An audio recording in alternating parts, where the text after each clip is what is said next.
I want to make sure that I acknowledge the sponsor of the show, Tiege Hanley, because Tiege Hanley sent me this new pack. They sent me the new Tiege pack, so I just literally pulled the paper out, got it out of the mail, and I started going through it, and I got a little bit more excited than I should. You know what I'm saying? So they did send me the Tiege pack, and I don't even know what this is yet. So I'm assuming this is what you get when you first order your Tiege, and I don't know what this is. Oh, this is dope. This is absolutely dope. Is this a nail kit? Ladies, get this for the fellas. Fellas, don't wait for the ladies to get it for you. This is free. This just comes with it.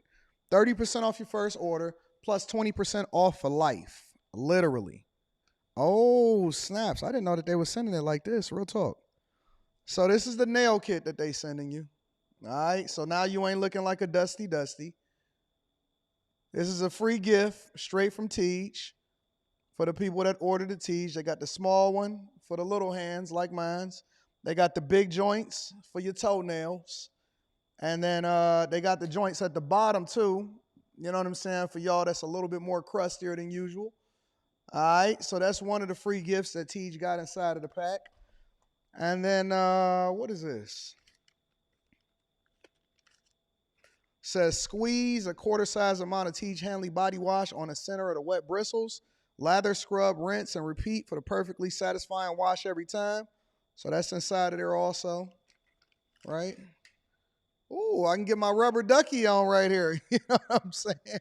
So shout out to Tiege for sending me that uncomplicated skincare for men. And then what we got in here? We got the actual Tiege pack, right?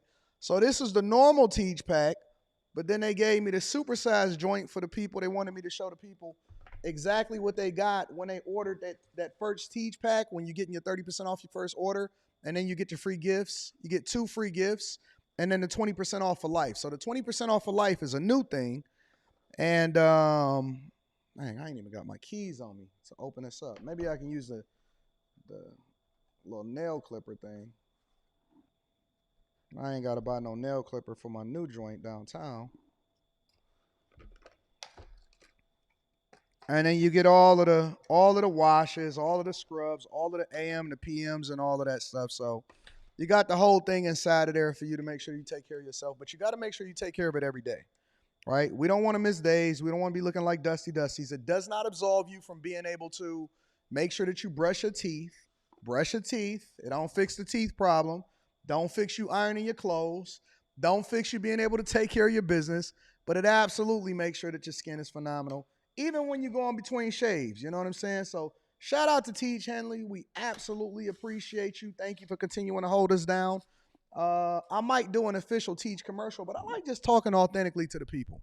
I like giving the people the authentic look of what it is that you're dealing with, and I want you to hear from me personally, because anybody can do that little pitch and they can make some little videos, but very few of us can actually speak to the products of exactly what it is that you're supposed to use. So yeah, Tiege Hanley, 30% off your first order, and then 20% off for life.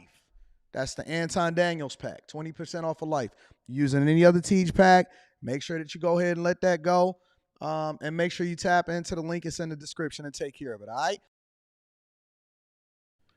What's going on is Anton from AntonDaniels.com. I appreciate you guys for continuing to rock with me. Thank you for tuning in for another edition of the Millionaire Morning Show. I am your host, Anton Daniels. I am in an incredible mood today. I don't know why. I mean, honestly, I can't even cap. The money was great, and I think that it's a lot of things that's going on here, but the money was great. The money is incredible. I mean, technically, I'm still there, so the money is still great, but the money is great, but ever since I've mentally disconnected from corporate America, knowing that I'm going to be retiring soon for whatever reason, I just got this... It's almost like a weight lifted off my shoulder. Like, I don't have to manage people in corporate America. I don't have to worry about different people's problems and, you know, if this is going to mess up or whatever. The only thing we're doing is a transition of knowledge.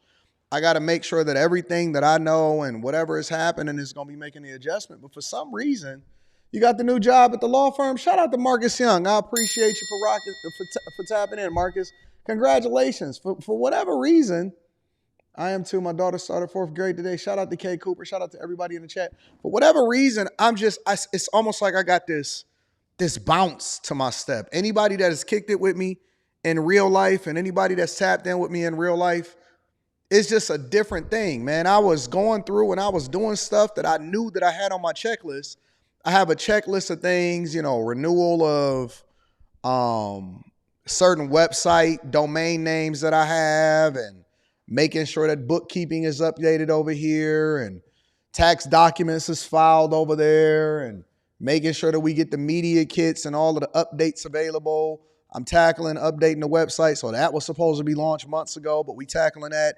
And it's like all of the things that I knew I should have been doing that I had been putting off on the back burner that would actually help me and promote me and force me to do things and get bigger. Those are the things that I'm starting to tackle. And it's a beautiful thing.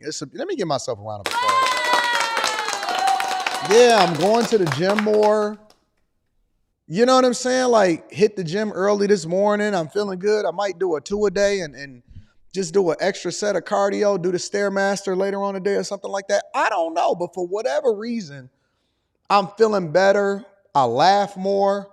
And it's almost like I miss that. And I understand the sacrifice that we got to make. And this is why I say, if you just stay down for an extended period of time, for most young people, if you don't have a lot of self-inflicted wounds in which you got to dig yourself out of debt and then get a whole bunch of student loan debt, you stay down, you focus for the first 10 years that you really have to grow and earn and don't move out of your parents' house. I got a lot of pushback, and I'm going to talk about this later on in the show. I got a lot of pushback from people that was saying, Anton, I can't believe he was saying, don't move out of your parents' house till you almost 30. Why would y'all give me pushback on that one? Why would y'all give me pushback on that? The worst thing in the world is when you try to save people from themselves and they buck back against you. And then I'm looking at them like,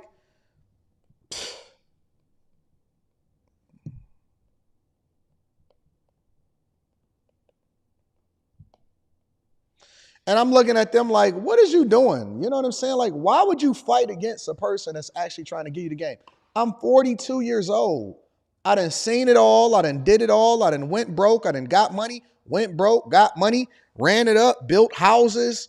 Like, I done did a lot of things that most people in their lifetime would dream about doing. And why would you buck against that? But it's like, I try to tell these people, stay down and focus and dedicate yourself to this and all of that.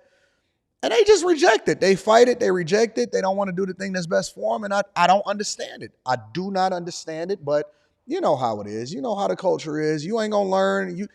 Everything you learn, you got to go through. But we going to get there. We going to get there. Thank y'all for continuing to rock out. Welcome to the Millionaire Morning Show. If this is your first time here, make sure that y'all hit a like for the algorithm, subscribe to the channel, and turn on your notifications. And we going to get it in, man. We going to get it in. So let me give a shout out to some of the people. That's some early super chatters. Brandon Oliphant says, good morning, fam. Last night's show was wild, wasn't it? That's the crew. I'm renaming that whole stream to the crew. The chicken leg comment, along with you haven't seen him get down off the...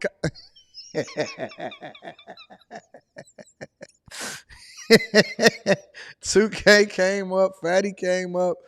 Man, it's just good times. What y'all hear on After Hours, and what After Hours, if y'all not subscribed to After Hours is a platform that we do on Tuesdays, Thursdays, and Fridays usually. And what y'all are experiencing on After Hours is it's just organically me and my friends, and we talk about and we joke about different things. And it's led by subjects that's happening in popular culture. But we just kind of authentically talk like we would talk in our living rooms or like we would talk in a barbershop, and we just have a good time. So if you're looking to have a good time, that's off the cuff. I know we talk about more serious subjects, money, politics, news, crime, and all of that stuff on this channel. On the Anton Daniels channel, it's more popular culture, relationships, politics, all of that type of stuff. But on After Hours, we just have a good time. We don't think about money. We don't think about none of that stuff. We just have a good time. So if y'all want to rock out with that, After Hours, also all of my social media platforms, those links are in the description. So we good energy, man. And we good energy. Shout out to all of the people that was tapped in with me yesterday. on After Hours. A.R. Smitty is in the building, says, I finally saw a Trump ad before your latest post. I must say it was an award-winning production. Shout out to the Trump people. We're going to get into that, Tim Walz and all of that. Shadow Dragon TV is in the building, says, good morning, big dog. Great show last night. Haven't laughed that much in a long time. Keep doing your thing. Appreciate all that you do. I'm going to take over y'all life with good energy, information, and putting the medicine in the candy. So shout out to everybody that was tuned in with me yesterday. Again, very great energy, phenomenal time. I appreciate you, Shadow Dragon TV, for tapping in. Jeremy Clay is in the building, says, I still don't know what front butt is. Somebody got to explain to me what front butt is. That's a whole nother show. That's After Hours content. We wild over there. Brambo is in the building, says these jewels are appreciated. Shout out to y'all. Make sure y'all tap into the Patreon. Link is in the description as well as pinned to the top of the chat. Also, Tiege Hanley, 40% off your first order plus 20% off for life. We appreciate Tiege for continuing to hold this down. They are the sponsor of the show. Thank you, Tiege Hanley. Why y'all ain't got no shirts on? What's going on, Brambo? Oh, no. Y'all Brambo ain't got no shirt on, y'all. Oh, Jesus. Robert Banks says, AD, check out the Dane Calloway Connect Kamala Harris dots. All right. Thank you for the Cash App. I appreciate you. I also want to give a shout out to my dog, Mike, that dude, always coming through and holding me down. And then ESDC is in the building. Shout out to ESDC. Thank you, my friend, for being consistent and always holding me down. Man, wild times last night. But we got an interesting show for y'all today. We got to break down the vice president pick, or Kamala Harris's proposed vice president pick. We also want to go over the police over in Oakland are now advocating for the removal or the resignation of Shane Tao, the mayor over there in Oakland. And we got some rants for people saying that rent is too high. We have Cori Bush, which is a squad member. They lost in a primary. Money conversations, lots to go over, quick hits, all of that type of stuff. So if y'all are not subscribed to the platform, please make sure that you subscribe. Hit a like for the algorithm, subscribe to the channel, and turn on your notifications. Also, DJ Ace Production says, After Hours when the boys talk, they talk politicking and the wild kicks. Still in tears, man. I woke up laughing about that junk this morning. I rewatched it because I had to put the ads in between whatever it is that we had going on After Hours for the live stream. And then I had to download it so I can have my editor clip up everything and stuff like that. Man, the reason why I had to push the show back today is because I was over here laughing, looking at After Hours content. Crazy. Thank you, DJ Ace Productions. Mr. Joe says, showing love to the platform. Thank you, Mr. Joe. I appreciate you for holding me down also. I will be reading super chats throughout the show. I don't ask for them, but I do appreciate everybody that support the platform because we are independent 100% and we are not owned by anybody. So if you like that and you rock out and you want gam to have a good time, instead of always being indoctrinated and programmed with things that's not even entertaining on a regular TV, she can watch this on the YouTube app, on her smart TV, or on her phone, or on her tablet, and she can have a good time, and you can help her to get informed about the things that we got going on.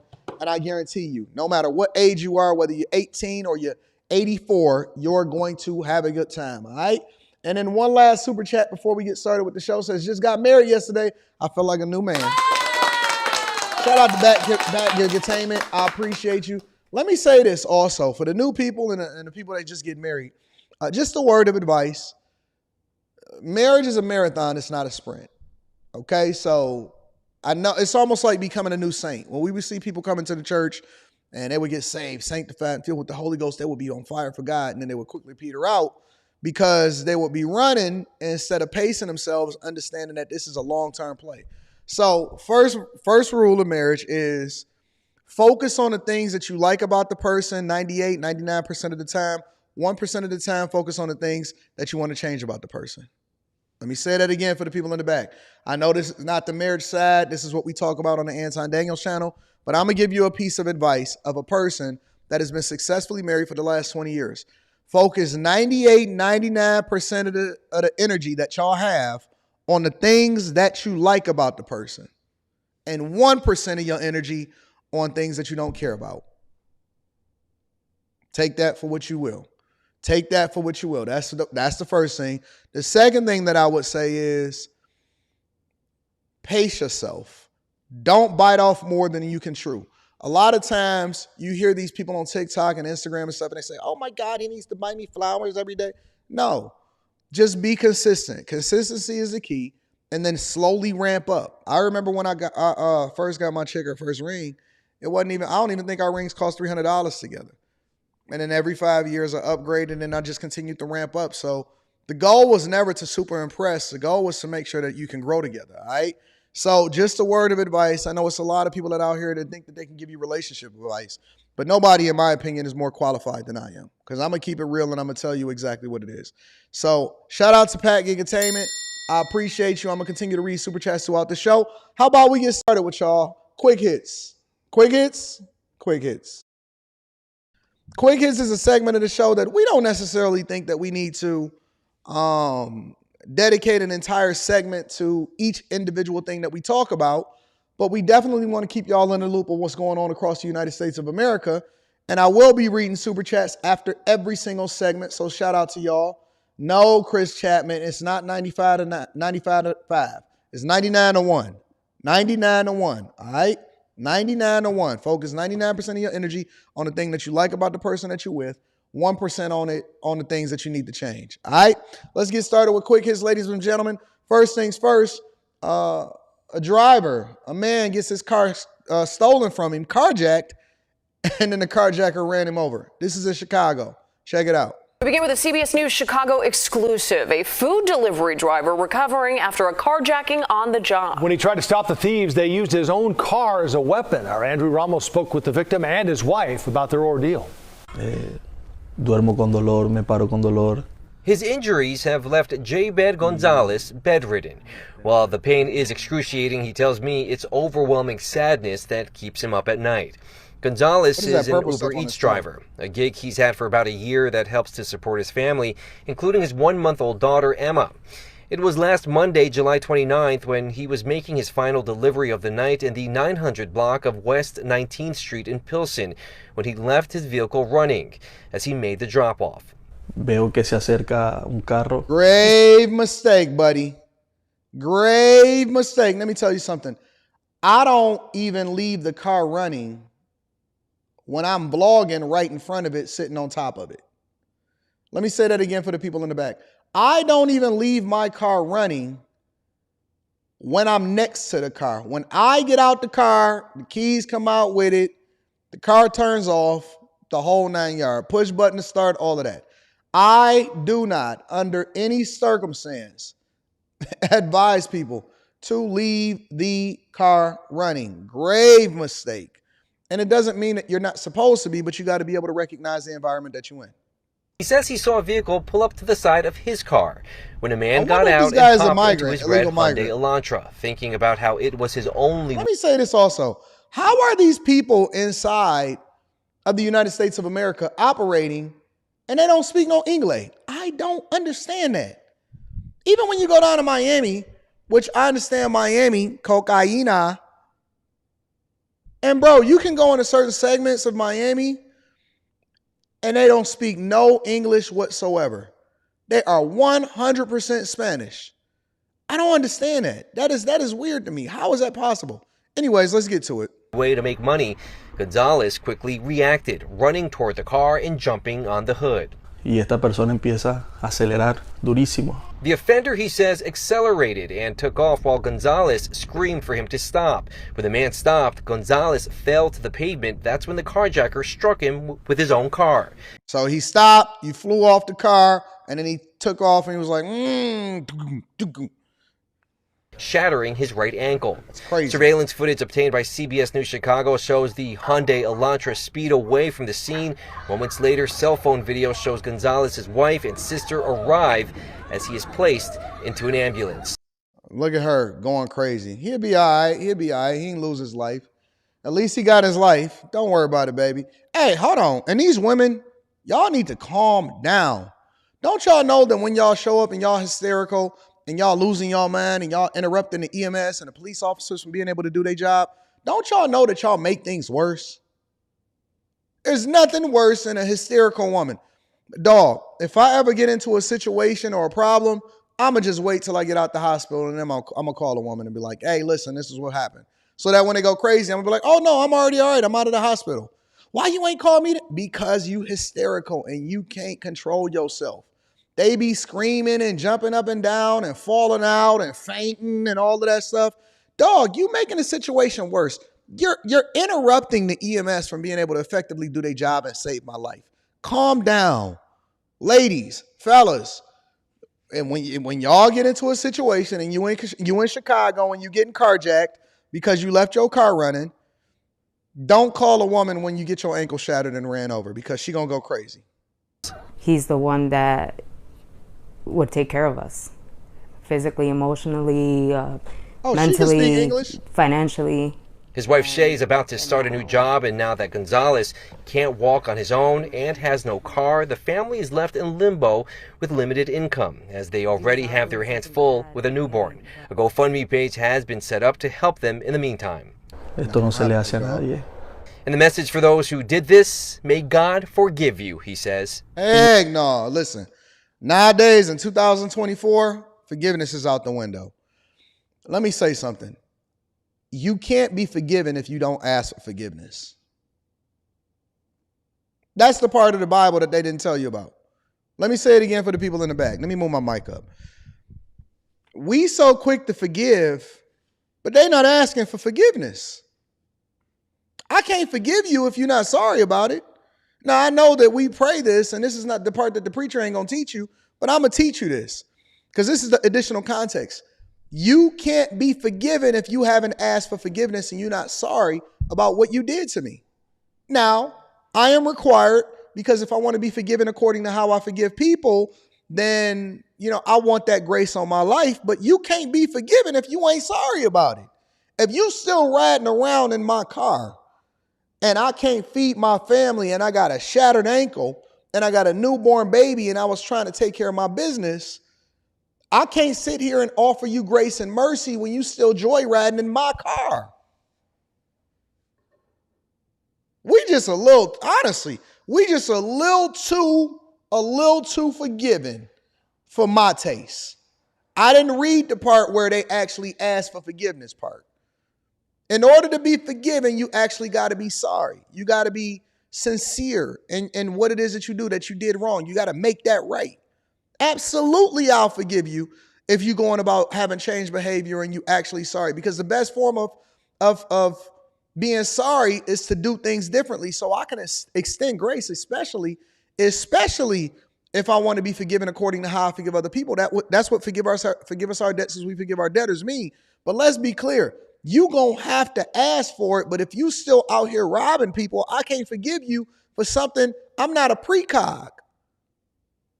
This ain't Minority Report, big dog.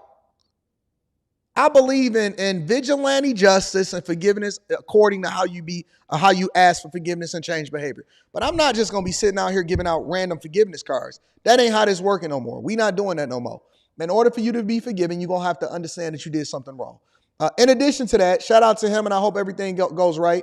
Migrants are suing Home Depot over in Chicago, saying that they were abused while seeking work. Check it out. A federal lawsuit filed today on behalf of Venezuelan migrants trying to find work in Chicago. It alleges physical abuse at the hands of security guards at retail giant Home Depot. Casey Cron is live with details. Casey. John and Scott, the allegations date back to last October. 5 migrants say they were physically assaulted in a back room of the Home Depot located at 47th and Western. In addition to the retailer, the city of Chicago and several Chicago police officers are being sued because the lawsuit claims that some of the security guards were off-duty CPD officers working a second job. There's nothing illegal about seeking out work as day laborers, and that's why what happened to them is very egregious, and we're hoping to end it.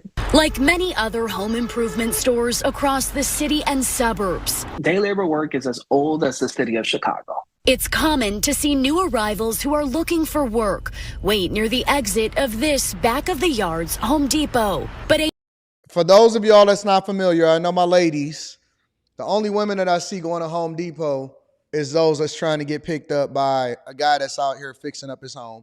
See, that's the finesse. A lot of y'all may not be familiar with that. Some of the older ladies know, if you want to go and get you a man, go to Home Depot, go to the plumbing aisle, look like a woman in distress, because it's a whole lot of stuff. And why is Anton recommending the plumbing aisle? Because it makes it seem like you're really under duress. One of my overnight jobs that I had, I always had a second job or a third job, especially after the 2008 crisis. And my hustle has been superior, okay? And one of my overnight jobs was working at Home Depot. Yep. I would do whatever my regular job is, go to my sales job. I would, study in the daytime and all of that stuff. And then overnight, I would stock shelves. And because when I first got into Home Depot, I think I worked there for like a year or something like that. When I first got into Home Depot and I was an overnight stocker, this is a new story for y'all. Some of y'all may not be familiar with this. The first aisle that they stick you in is plumbing. And plumbing is quite possibly the worst aisle, because basically, you got to restock the shelves, you got to do all of the returns and all of this stuff.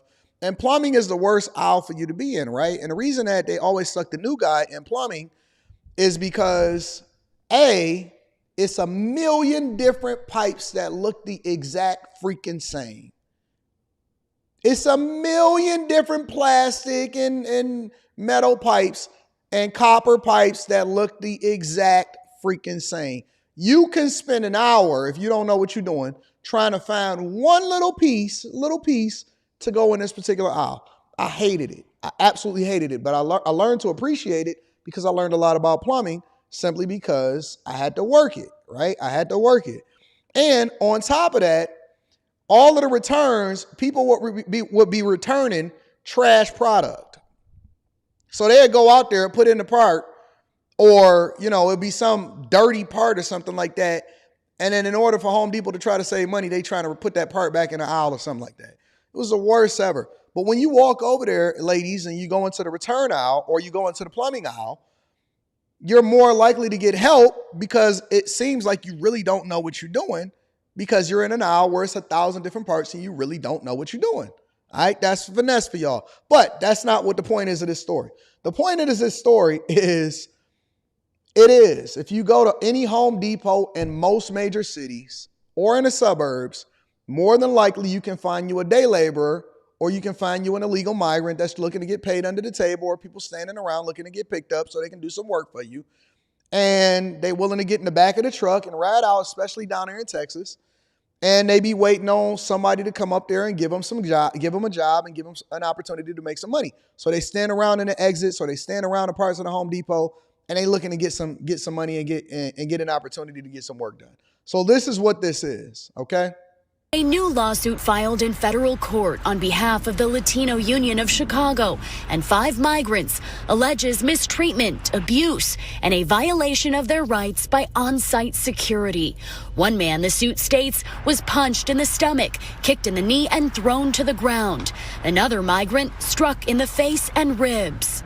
They were forced into the store, forced into this back room, hit in various places on their bodies, had to listen to xenophobic insults about where they're from. Jamitra Fullard with the Raise the Floor Alliance says 4 of her clients are from Venezuela. 1 is from Colombia. What should not be happening is these abuses that are happening while they're seeking work. Jason Keller with the Illinois Department of Labor adds there are also protections for migrants to ensure. Look at Anton making connections today. Ladies, stop going to the bar, start going to Home Depot, especially during the daytime. They aren't being exploited on the job. We do not look at immigration status when we get a complaint. And says the public serves as a crucial set of eyes and ears when it comes to labor violations. If you see something that doesn't seem right, please reach out to us. Here's the thing. So basically, from a C student's perspective, because they're giving you the news, the PC part. Here's the other part of it. They was trying to figure out, the people in Home Depot was like, or the security was like, hey, y'all got to go. Y'all can't be hanging around here because we security and we telling you got to go. Oh, you going to keep coming back? All right, cool. Come on in the back. Let me show you what it is that's happening out here. So that's really how it played out. But basically, they're working under the table. They're not paying taxes. And they trying to make money under your nose, and they're not pouring in, and then they going into the migrant shelter that's being funded by Brandon Johnson and his associates and his crooks to continue to run up a bag out there. So that's what's happening in Chicago. And then last but not least, San Francisco is unveiling a new drone program in order to try to stop crime since they can't recruit new police officers. Check it out. Well, the San Francisco Police Department has a new drone program. Its goal is to fight crime and was made possible thanks to voter-approved Prop E. Here's NBC Bay Area Sergio Quintana. Yes, Genesis. Alone in the intersection, very dangerous. On July 4th, San Francisco police officers launched one of their newest drones over the Mission at 25th and Treat Streets after reports of fireworks being launched and people doing donuts in the intersection.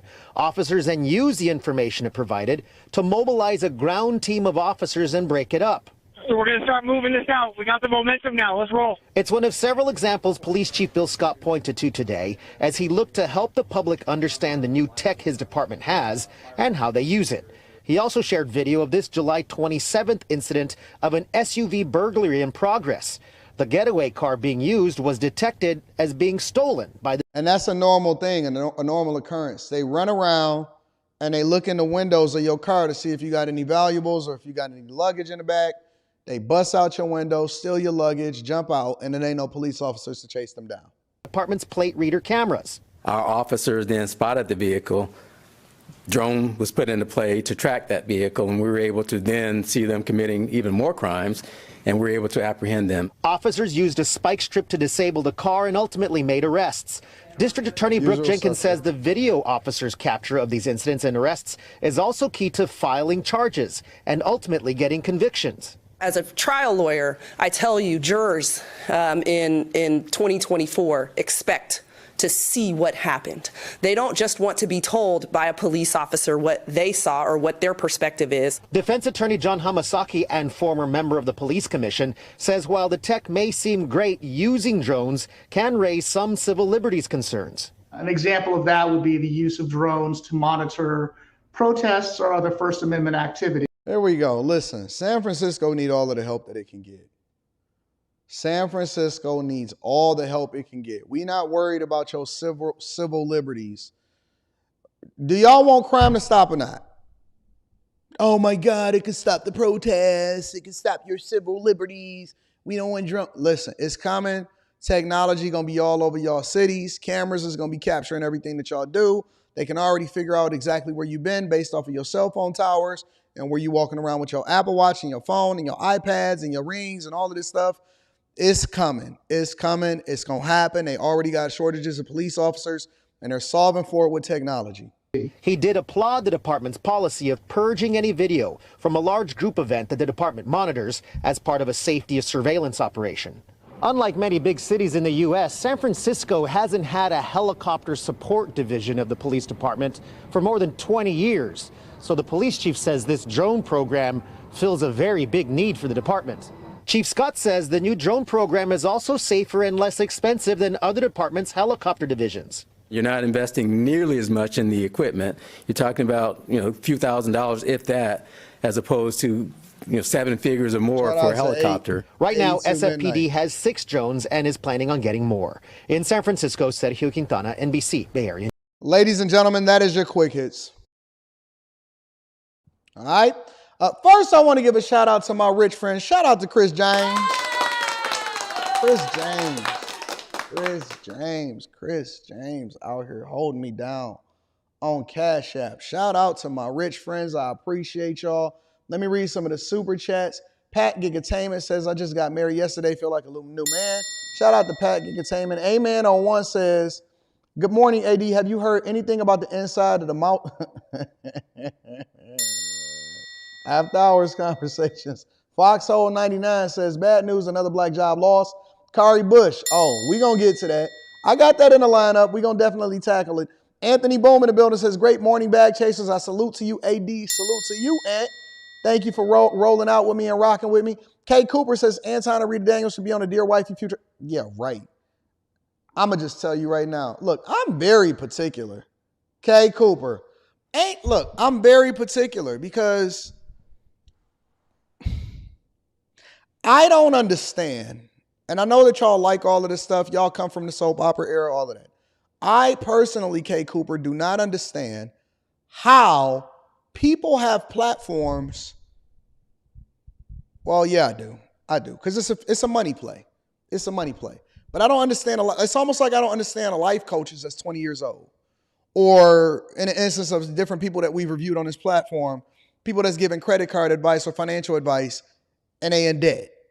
Or you see what I'm saying? Like, how can people give relationship advice or have conversations about relationships, about how it is you're supposed to operate within relationships that are not successfully married in a relationship? That's just me personally. I don't know. I almost always say that you got to be a reflection of what you're talking about and what you advocate for. Or a person that's sitting here telling the black community that they need to honor black women and that they opening up a school, but they haven't actually opened up a school and they not married to black women. A.R. Smitty says, God forgives, I don't. That was a great album too. High Tolerance says, I forgive and let God handle the rest. The streets will catch up to that demon. Nope, that's not how it works, buddy. Spider Clamp says, married my high school sweetheart 32 years ago. Understand that over time people will change. Don't forget you can never take back words even after apologies. Trust is essential. Hashtag grow together. Shout out to Spider Clamp and congratulations, big dog. Pan-Africanism Strikes Back says, Harris and Walz are the most socialist ticket in history. If elected, you will have 4 years of economic free fall. Oh, we about to get into that right now. As soon as I read these last two super chats. Shout out to Pan-Africanism Strikes Back. AJY says, God didn't tell us to be suckers. Don't be no fool. Major Leagues is in the building, says, it's like the X-Men Sentinels are coming. Let's talk about it, y'all. Let's get into it. Thank y'all for the super chats. Thank you to everybody that's holding us down. We got a lot of people in here, and the likes are not commensurate with the amount of people that's watching the show. The likes is not Look, I got on my cat hoodie. Do y'all know that this is my favorite hoodie? Hit a like for the cat hoodie at least. This is my favorite hoodie. I got this straight from Japan. Japan has some of the freshest clothes that I've ever seen in my entire life. Ever seen in my entire life. At least hit a like for the cat hoodie. You know what I'm saying? So let's get into this Kamala Harris pick. And I did a quick hit, kind of, sort of yesterday on the Anton Daniels channel. And that I was just basically breaking down who he was, where he comes from, what his background is, and why people were electing him in 2018 and then ultimately in 2022 in Minnesota. Has anybody ever been to Minneapolis? Has anybody been to St. Paul, Minneapolis? I have. I had the pleasure of going there in the summertime, so I didn't have to suffer in the wintertime. And what I realized when I was I realized two things when I went to Minneapolis. All right, I realized two things. Two things that I noticed when I was in Minneapolis. First, because I stayed downtown, and it was a cool place. You know, I went to a couple little low-key spots. It was dope or whatever. But it was a cool place, right? What I realized in Minneapolis is that it didn't take me walking outside to get to the conference center where my daughter was having her taekwondo tournament, because all of the downtown buildings are connected. They all interconnected. And they're interconnected in order to help you avoid the weather, the winter weather. Even though I was there in the summer, it helps you avoid the winter weather that gets extremely bad in Minneapolis. And then they call it the Twin Cities as far as St. Paul and Minneapolis. I don't know if I got any Midwesterners that understand what Minnesota is, or been in Minnesota, or spent some time in Minnesota, or lived in Minnesota, or worked in Minnesota. But that's the first thing that I noticed. The second thing that I noticed is that Somalians are everywhere. Somalians have largely taken over. And this is just what I've seen and what my experience is. I think I went to, what was it called? Mall of America. I was downtown. I went to some low-key spots. And it's chocolate faces everywhere. It's chocolate faces everywhere. The migrant crisis already had taken place in Minneapolis way before we started catching wind of it in Chicago, Denver, and all of these other places. Those are the two things that I noticed. So he is the governor, was elected in 2018, 2022, and we're going to find out more about it. One thing that really was off-putting about this governor, even though they say that he had the background credentials and all of this stuff, and we're going to go through his little speech that he just had yesterday. I want to go through his little campaign rally and his little speech. We're going to break that down. But one thing that I realize is that he's absolutely for gender affirmation. incredibly liberal. Despite his background, despite the fact that he was a military man and he's been married for a long time, he's for gender affirmation. He was a coach, and they don't want to add in a part about him being a coach that he allegedly was putting tampons in a boy's bathroom because he wanted people and young boys to be able to feel comfortable with whatever it is that they identified as they were in school. So when we talk about liberalism and these liberal policies and these mindset of the people that's ultimately going to be running your country if they ever get elected, that just sounds horrible. It sounds horrible to get a Walz Harris ticket. This is the type of person that y'all looking at, all right? So let me go ahead and play this for y'all. We're going to break it down. Make sure y'all hit a like for the algorithm, subscribe to the channel, and turn on your notifications. Let's rock out. Thank you, Philadelphia. And I have not watched this. This is my first time. Thank you, Madam Vice President, for the trust you put in me, but maybe more so, thank you for bringing back the joy.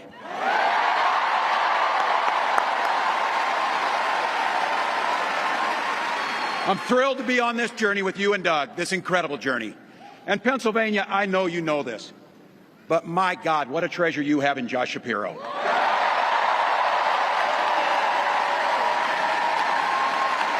A lot of people believe that Josh Shapiro should have been the pick. It would have been the better pick. I myself think that Josh Shapiro would have been the better pick. But for whatever reason, they decided to go with this guy. And I don't know if it's just because he's incredibly liberal. We all knew that it was going to be a pick from the Midwest because they feel like they need to galvanize and they cannot lose Minnesota. They have to win the Midwest in order to win the election because that's where all of the votes is going to be. That's where all of the swing states is going to determine the election. So it was between probably him and Shapiro. But then at the same time, they picked this guy because I think that he's a little bit more left-leaning than Shapiro. But let's continue to hear his speech. Holy hell, can this guy bring the fire? He can bring the fire. This is a visionary leader. Also, I have to tell you, everybody in America knows when you need a bridge fixed, call that guy.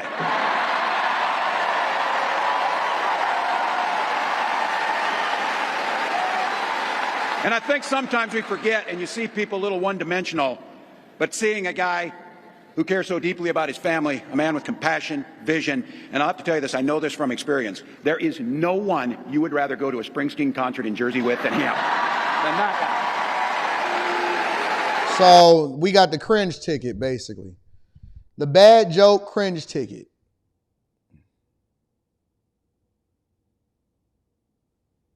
Honestly, this is painful.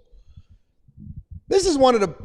I love doing the Millionaire Morning Show, but I'm telling you, honest to God, there are some times, and one of the reasons that I don't watch the videos ahead of time is not just so I can react to it in real time. It's also because it's painful watching this stuff. And so I only want to suffer through it one time. It's nobody that you'd better love to go to a Springsteen concert with, and then the people go, ah, come on. Listen, there is no faker laughs and faker applause. Look at the people in the background. Most of those people have never, ever experienced Bruce Springsteen or a Springsteen concert at all. Why are they applauding? If this is not a laugh track, I don't know what it is. Why is that black guy back there with the bow tie applauding? Why is that young girl applauding over there?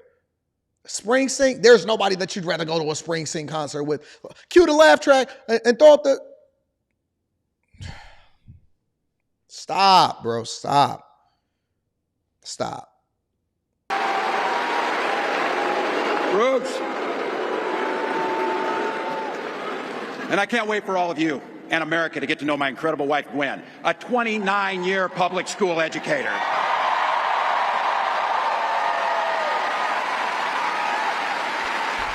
Don't ever underestimate teachers.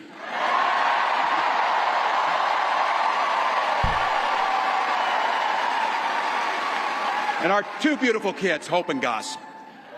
I couldn't be prouder to be on this ticket and to help Vice President Harris become what we all know is very, very good for us to think about.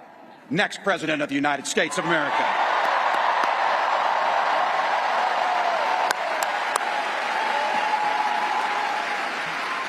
From her first day as a prosecutor, as a district attorney, Attorney General of the great state of California, a United States Senator, and Vice President of the United States. When we get to the thick of things, Fought on the side of the American people. Took down the transnational gangs. She stood up against powerful corporate interests, and she never has down the transnational gangs. She took on the predators. She took on the fraudsters. She took down the transnational gangs. She stood up against powerful corporate interests. What is the transnational gangs? I'm a C student, so I'm a little bit slow. And she never hesitated to reach across the aisle if it meant improving people's lives. All of you to hold this, and don't ever underestimate the power of this. She does it all with a sense of joy. I know a little something about that commitment to people. I was born in West Point, Nebraska. I lived in Butte, a small town of 400, where community was a way of life. Growing up, I spent the summers working on the family farm. My mom and dad taught us, show generosity towards your neighbors and work for a common good. My dad served in the Army during the Korean War. With his encouragement, at 17, I joined the Army National Guard. For years, I proudly wore the uniform of this nation. The National Guard gave me purpose. It gave me the strength of a shared commitment to something greater than ourselves. And just as it did for my dad and millions of others, the GI Bill gave me a shot at a college education. My dad was a teacher. My brothers and sisters and I followed in their footsteps. 3 out of 4 of us married teachers. What we do. For nearly 20 years, I had the privilege of teaching high school social studies and coaching football. They encouraged me to run for office. They saw in me what I was hoping to instill in them, a commitment of common good, a belief that one person can make a difference. So in 2006, I took a leap and I ran for Congress.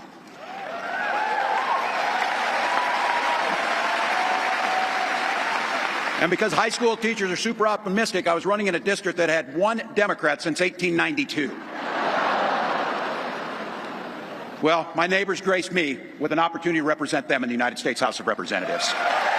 Together, I worked across the aisle on veterans issues, on agriculture, and on ways to grow rural economies. I learned the art of compromise without compromising my values. Now, as governor of the great state of Minnesota, I bring those experiences to bear in tackling the challenges that are facing our great state. Minnesota's strength comes from our values, our commitment to working together, to seeing past our differences, to always being willing to lend a helping hand. Those are the same values I learned on the family farm and tried to instill in my students. I took it to Congress and to the state capitol, and now Vice President Harris and I are running to take those very values to the White House.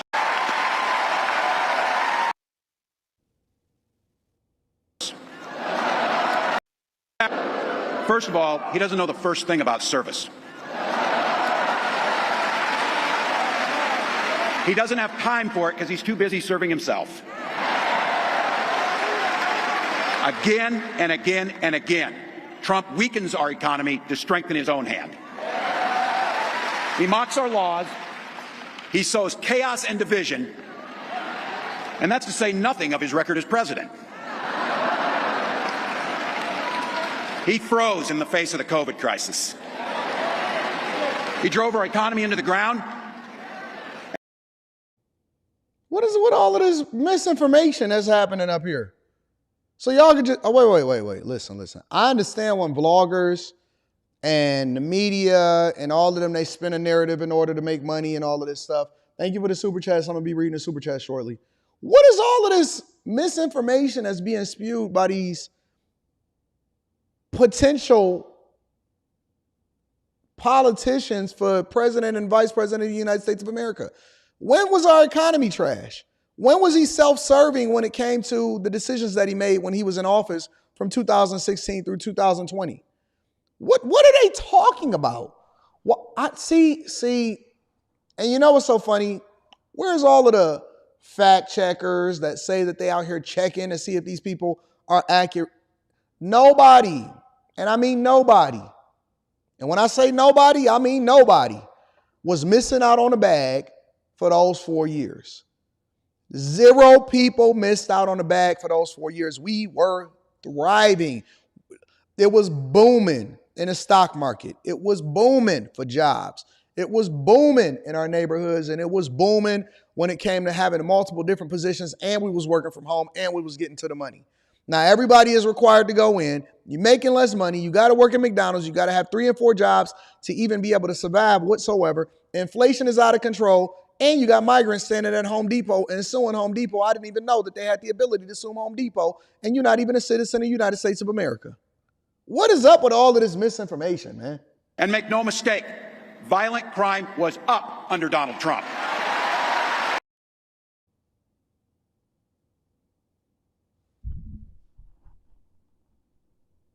Let's hear the rest of the speech.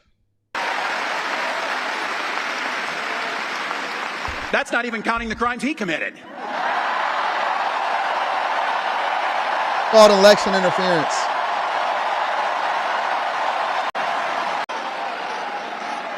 You know, some of us are old enough to remember. I see you down there. I see those old white guys. Some of us are old enough to remember when it was Republicans who were talking about freedom.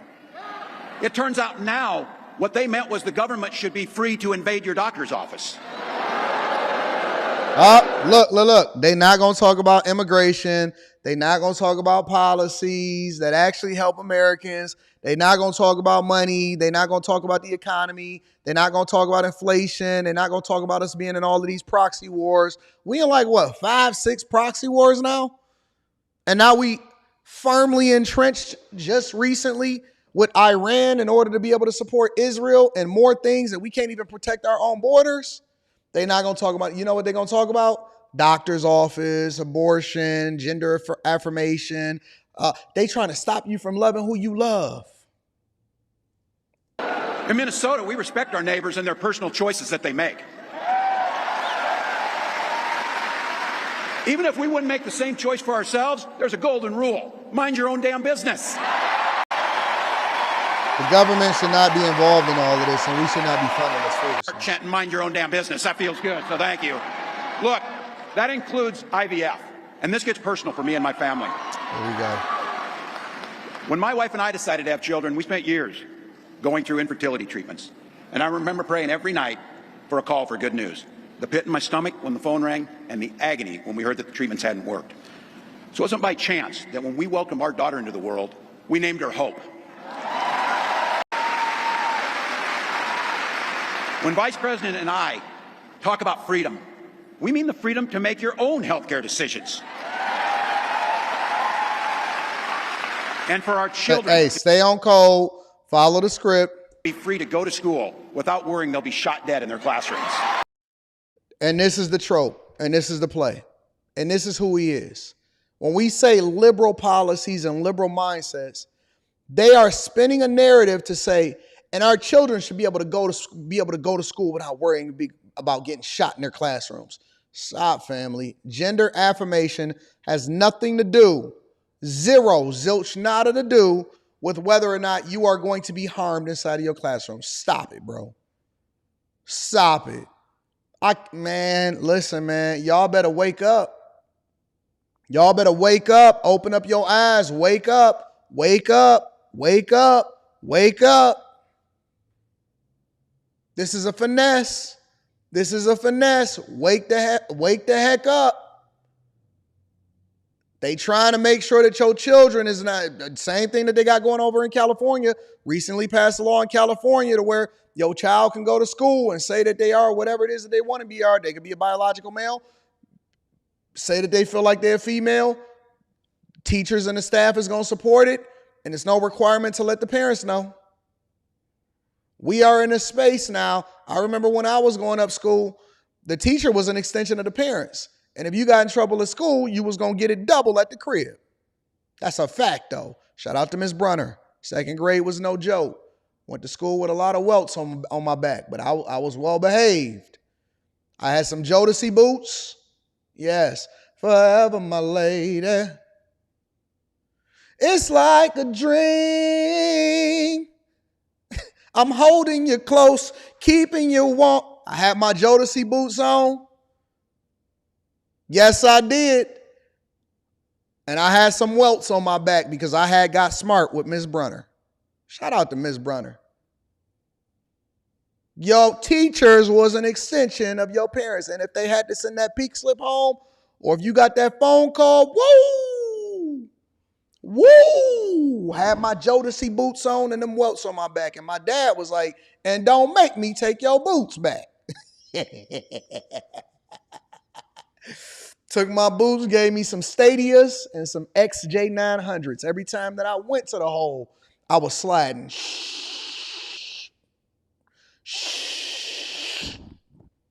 Had to do all jump shots in gym till I could get my Jodeci boots back. You know what I'm saying? Yeah, them high techs. You know what it is, them high techs.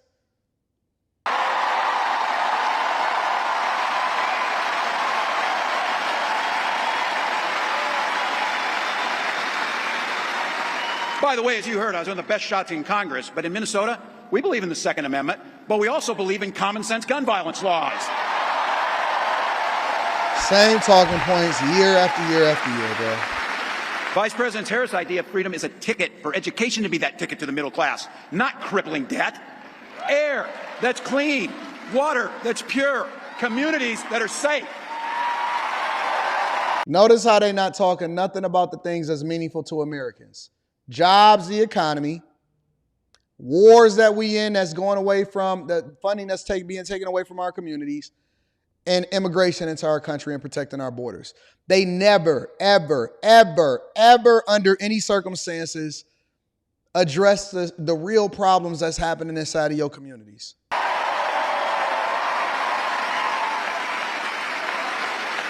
A place where we settle our political differences not through violence, but with our votes. And that's what this election's about. What direction will this country go in? He's not going back. Well, Donald Trump would damn sure take us backwards. Let's be clear about that. I want to go back. Hey, hold on. I'm going to just be honest. I want to go back. I want to go back to the same policies, the same things that we had popping off in 2000. I wouldn't mind going back to 2016 through 2020 as far as the opportunity with the information that we know from a financial perspective and the bag chasers. Make sure y'all tap into the Patreon. Link is in the description. We just enabled the community in the Discord. The link to the Discord is in the description of any of the most recent videos. With the information that we know right now, and the plays that we had in 2016 through 2020, I wouldn't mind going back. I don't know nobody that's trying to go forward with what it is that they've experienced over the last 2.5, 3 years. I know 0 people that wants to go forward with what it is that they've dealt with over the last 3.5 years. It has been bad. Gnashing of the teeth, poorness, repossession, foreclosures, open borders, bad policies. All day long. All day long. I wouldn't mind going back to 2016. And don't believe him when he plays dumb. He knows exactly what Project 2025 will do to restrict our freedom. Hold on, they said that the likes is low. Is the likes too low? Your car, is the likes too low? Moderators, is the likes too low? Is it time to go to a Tiege commercial? I will hit the Tiege commercial in the middle of the show. Don't think for 1 second. See, I'm going to take y'all back to 2023, 2022, when I didn't mind hitting the Tiege commercial. 40% off your first order plus a free gift. Come on, man, get the likes up. We cook over here.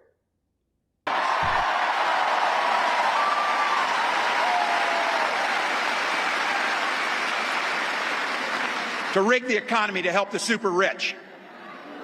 If Trump gets a chance to return, he's going to pick up exactly where he left off 4 years ago. Only this time, it will be much, much worse. Raising costs on middle-class family. He will repeal the Affordable Care Act, no doubt about it. He'll gut Social Security and Medicare. Fear-mongering. Same thing that we see people do on the internet all the time. Why are you voting for Kamala Harris? Because I fear Trump.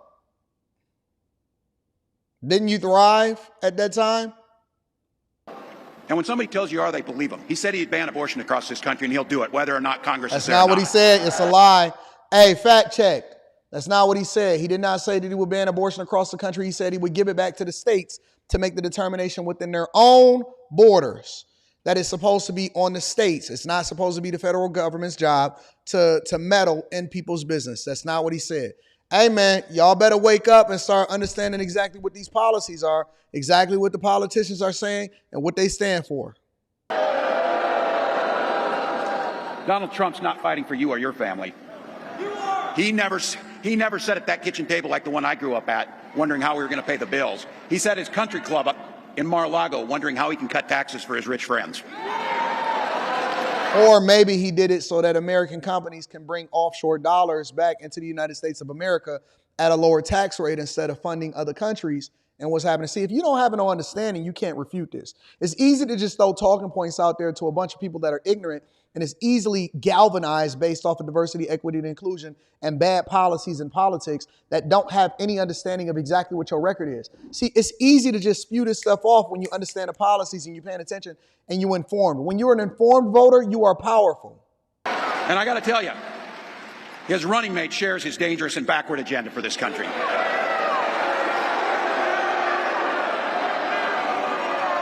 J.D. Vance, literally. Somebody said Anton sounds nervous. How do I sound nervous? Listen, you do realize that I get richer no matter who's in office. My goal is to educate people and also help people to understand, because let's be very, very clear. I don't lose a dollar. I get richer no matter who gets into office. It's just a fact. I'm in a space, is nothing that they have going on that is going to affect me personally. But I have a vested interest as a person that decided not to move to Miami or to Texas. I stayed down in my city, and I want what's best for my city and my state. And I'm an American first, and I do not want a migrant crisis to continue to flood and absolutely decimate the cities. And we're not even affected by it. You gotta remember, I don't live in a space to where I'm affected by, or my city is even affected by, what's going on with the migrant crisis. Thankfully, we got competent leadership in our city that do not designate themselves and do not advocate for having migrants come into the city and take over. We booming over here. I would love for the United States of America to be awesome and for my daughter to grow up in an environment that is more conducive to the values that we instill in her as Americans and as Christians. I don't want, listen, I'm 42 years old. I don't have to worry about going into the library or going into a school and worry about what they teaching as far as the agenda. My daughter is about to be 17 years old. She's going into the 11th grade. She no longer has to be subjected to the same type of schools that you guys are subjected to. My daughter goes to a private school, a Christian private school that exhibits the values that we teach because I can afford to send her there. She's not subjected to the same things that your kids are subjected to. So when I'm fighting, it's similar to when I have a conversation with men and I'm advocating for men on behalf of what is happening in society and why they should no longer be subjected to some of the same things that they have as far as the women that's subjected to. I am married for 20 years. The best advocate that you can have for people is the one that actually is in a great space versus being under duress. I don't have problems with women because I've been successfully married for a long time. Is that going to stop me for advocating for updating family court laws that ultimately is destroying marriage? No, because the Christian in me is saying that I want the best thing for the people and I'm always going to advocate for the thing that's more aligned with my core values. It's similar to what's happening in the country. You pay more taxes than me as a middle class person. I see your little two kids right there. Why would I want your kids to be raised in an environment that's not conducive to conservative values that ultimately align with Christians? Do I have to suffer in it in order to advocate for it? Or is it best for people to advocate for the thing that's best for everybody? Because a rising tide lifts all boats. I want everybody to win. I don't want to just win by myself. I'm winning no matter what. I'm up. As a matter of fact, I'll be a better advocate for you. Let me explain it to you from this perspective. When the economy is messed up, I make more money, even as a content creator. When Biden and Kamala Harris is messed up, and anybody in this chat could tell you, over the last 2.5 years, I have been doing shows in and out, documenting, paying attention, looking at the migrant crisis, ultimately, looking at what's happening as far as inflation, breaking it down. When everything is messed up, I make more money and I get more views. I have a larger watch time. It's not in my best interest for Trump to win, because then I don't have an opportunity to be able to rag on these suckers and how bad they running the economy into the ground. And it'll be less content for me. I got to work much harder. It's easy to pull up content that to show and illustrate exactly what's happening with the migrant crisis and Tiffany Henyard and Dalton and Brandon Johnson. Boy, them stories is a dime a dozen. I'll put this show together in less than 30 minutes. I benefit off of when people are suffering, especially with this administration. So I'm effectively going against my own best interest to say that I want what's best for America. If anything, I should be nervous on the other side. But guess what? I'm up regardless. So I'm never going to advocate for the thing that's worse. But don't think for 1 second I'm not going to capitalize. It's almost like the foreclosure crisis. It's people getting foreclosed on every single day in the United States of America. Guess who's going to benefit the most out of it? Guess who just recently bought my latest property for a song? Because the person couldn't afford to keep it, and so we made an off-market deal that I couldn't refuse. When the economy go bad, I'm up. You should be nervous. You got small children that you're raising and that ultimately you're going to have to be worried about. My daughter is already straight for the rest of her life. My chick is good. You see what I'm saying? So think about what you say before you say it. You're voting against your own best interests. I seen you got mixed daughters over there. Wrote the foreword for the architect of the Project 2025 agenda. Like all regular people I grew up with in the heartland, JD studied at Yale. Had his career funded by Silicon Valley billionaires. There we go. And then we all know that JD Vance came from humble beginnings and all of this stuff. This is just it's foolishness. It's all foolishness. Let me read some of the super chats, and then we're going to continue to rock out with the show. Let's see what we got. First of all, let me turn this brightness down a little bit. All right, let me read some of the super chats, and we're going to continue over with the show. Tax Smith says, Anton, you saw first part of Kamala's speech was the exact same, just like you caught that last time. I know what it is. It's a spiel. They give the same speech every single time at every campaign stop. That's no different than the thing that they was told to give the last time. I thought he was going to say she was 29. Shout out to DJ Kane. I appreciate you. Chris Chapman is in the building, says, I think the Democratic convention is going to be a Hollywood production. I can't wait. I think, what is that, next week? Week after next? Week after next. They didn't pick Shapiro because he's a Jew and they would lose the Free Palestine part of their base. Beastly Nerd. Shout out to the Beastly Nerd in the building, says, transitional gangs are the MS-13, for example. Okay. Transnational gangs. Okay, trans gangs. Brian Baker. Shout out to Brian Baker. I appreciate you. Thank you for supporting the platform. My dog Ash is in the building, says, lived in the Twin Cities for 6 months. In the mid-90s, it was a more white populated city back then, and it's completely changed in the past 20 years. A lot of Somalians and transplants from Chicago, Detroit, Milwaukee moved in. Wow. I don't know anybody from my city in particular that moved to Milwaukee. Jeff Jones says the party needed someone with a military background, someone to connect with small town folk. Kung Fu Hustler says, AD, most just want to have their ears tickled and will never check these politicians on their BS. Mika, what up, Mika? Let me get a round of applause for my girl, Mika. Pajama Cam, where's the policy, says Mika. Shout out to my girl, Mika, in the building.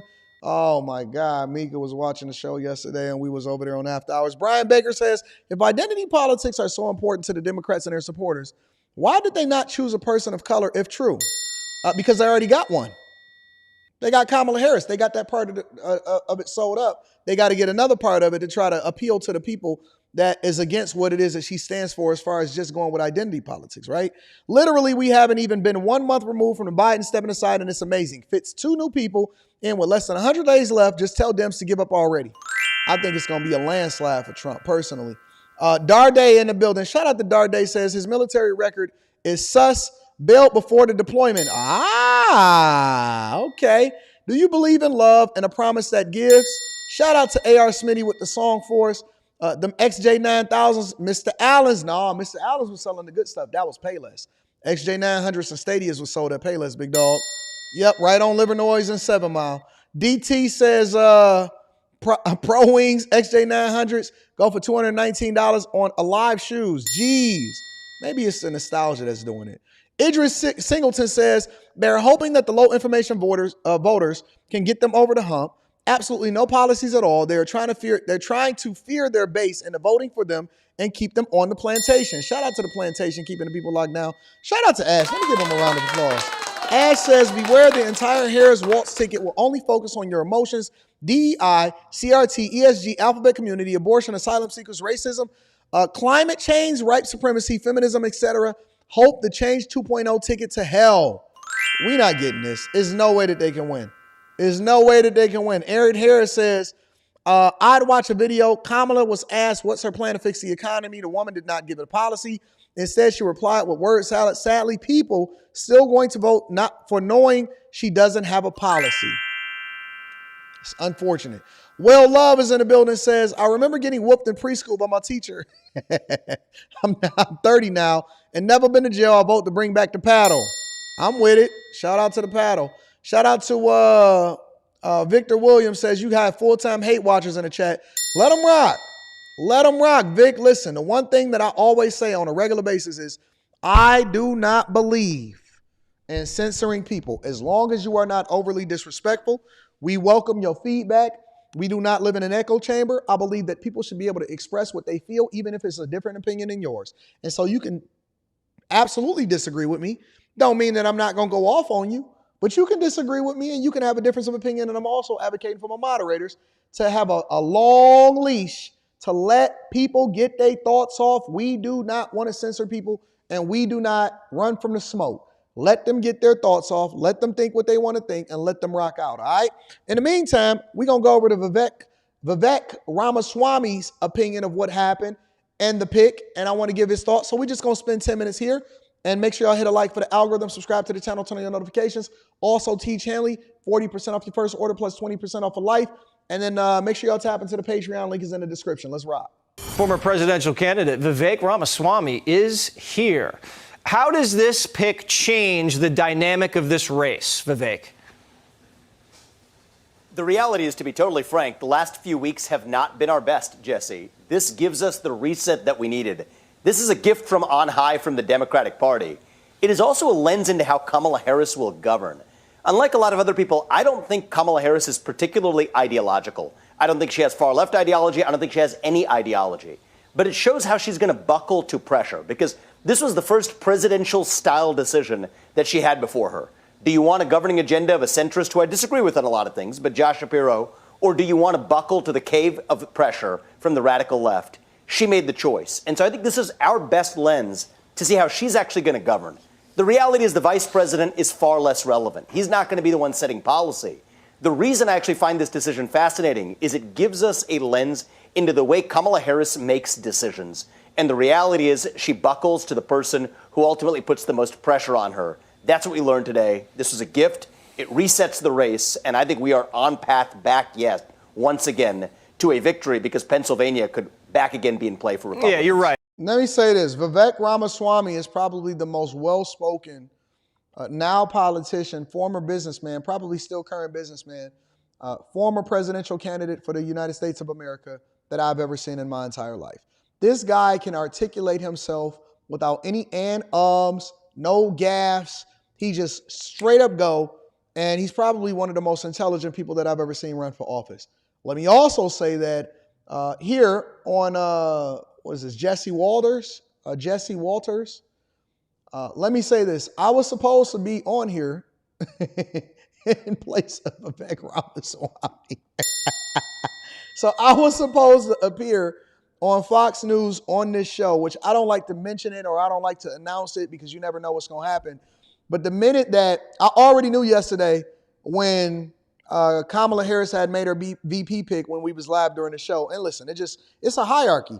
He's much more relevant. He has, much more clout, and he's probably a lot more knowledgeable when it comes to these type of situations. So they said, oh, wait, Anton, we're going to get you back on next week. But Kamala Harris picked her pick, and we got somebody else that we need to bring on in place you. I said, okay, listen, let me take my L. Let me take my L. It's still on my calendar. They had scheduled for me to appear during this time slot last week. Just a little bit of a yes, they had scheduled. But the minute that the news came out, I already knew it. Next thing you know, my phone is blowing up. My people like, oh man, they said that they're gonna pivot today, but they're gonna bring you back on the next. Hey, listen, I don't take it personal. I do not take it personal. If y'all are about to bring Vivek Ramaswamy on there, I'm not going to sit there and say, oh, man, heck no. Listen, it is what it is. It's a business decision. I don't take it personal like people that take it personal that I decide that I want to remove from my platforms. And so I can't take it personal when they do it also. I'm just appreciative of the opportunity and the connection and the fact that they're going to be bringing me on there and that they brought me on there. Even if they had never bring me on there again, I'm just appreciative of the opportunities that came along with it and all of the visibility that came from it. But without that being said, just a little bit of nugget for y'all. Let me hold my L. I take L's too. Let me hold my L. Let me say this. He is absolutely right. This man is incredibly radical. Got you, Quentin. This man is incredibly radical. From what I've learned and my research into him is that Minnesota has become an incredibly liberal state, but it's still a swing state. And so when they voted him in 2018 and then again in 2022, some of the things that he stood for, the people in Minnesota did not necessarily rock with, including putting tampons allegedly in the boys' bathroom. And then on top of that, leveraging the fact that he was a football coach in order to justify the move.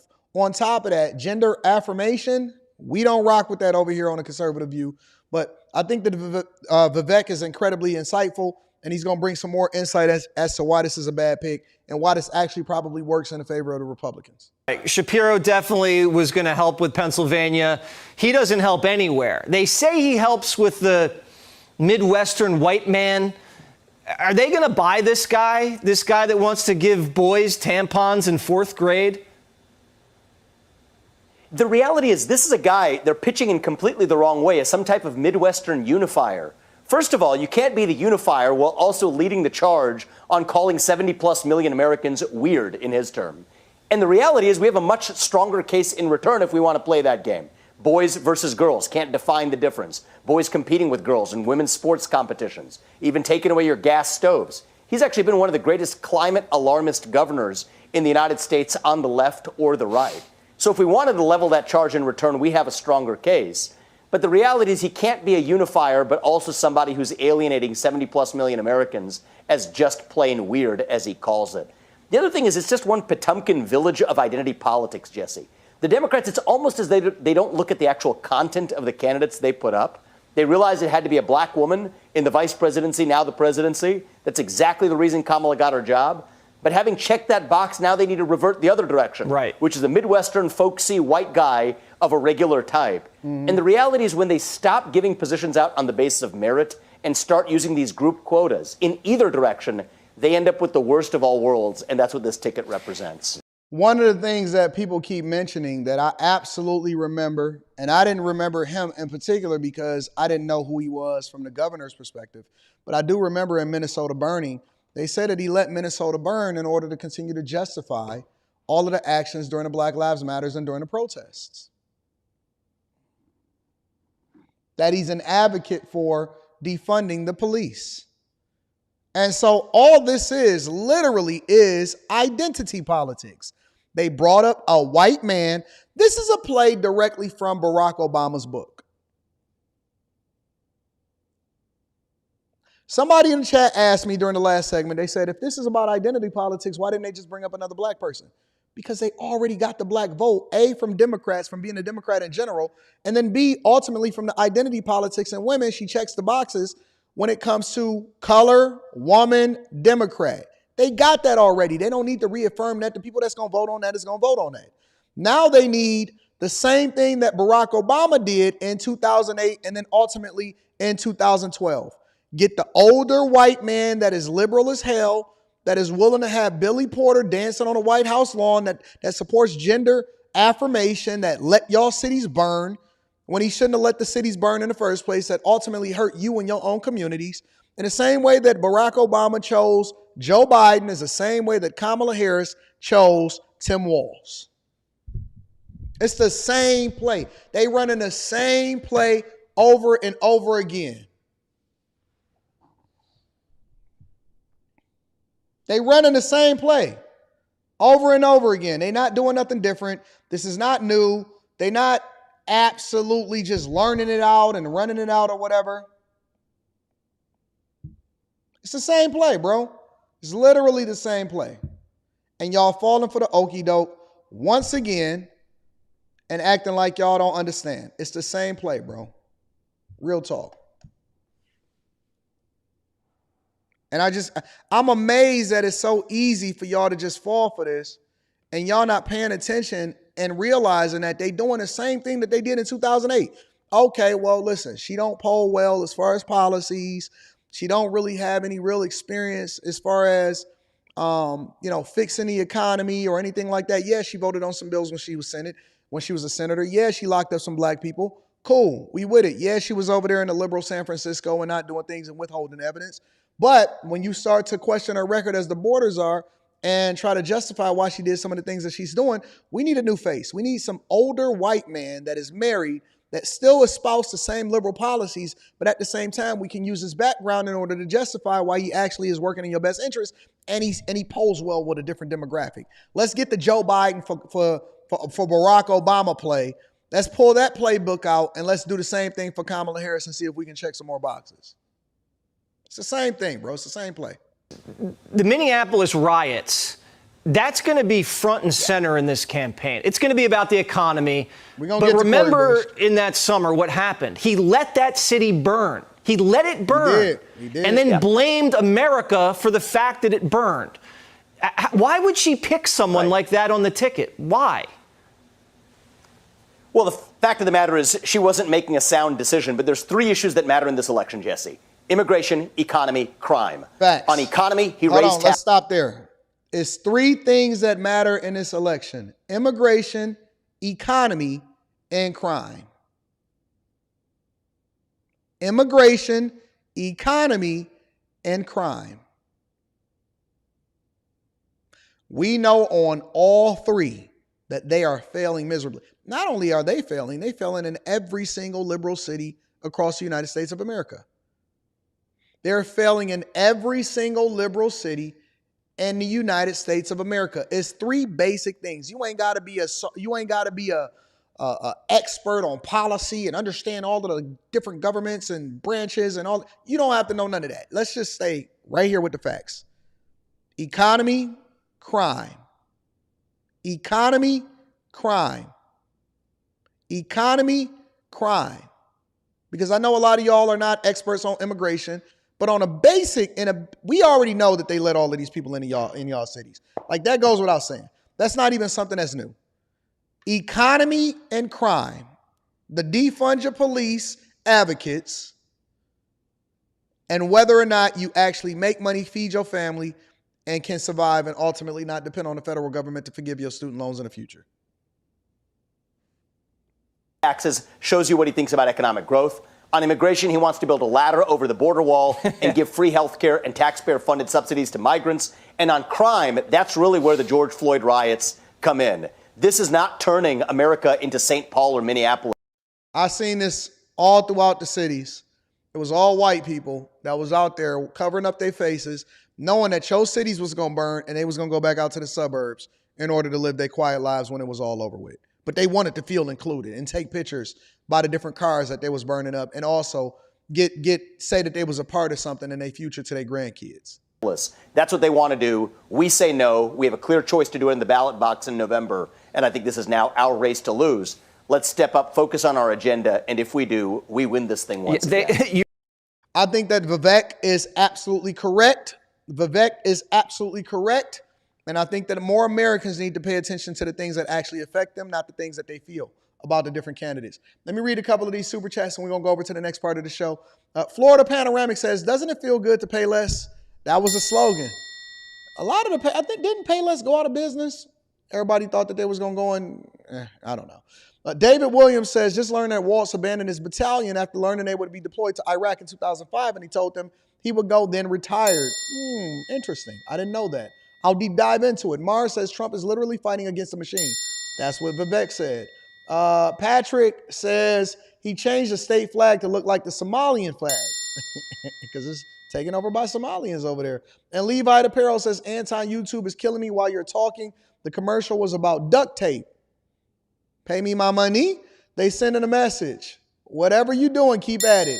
Shout out to Levi Apparel and thank you to everybody that support the platform. Make sure y'all tap into the Patreon. Link is in the description as well as pinned to the top of the chat. And when you get into the Patreon, tap into the Discord. The link to the Discord is in the description of all of the most recent videos inside of the Patreon.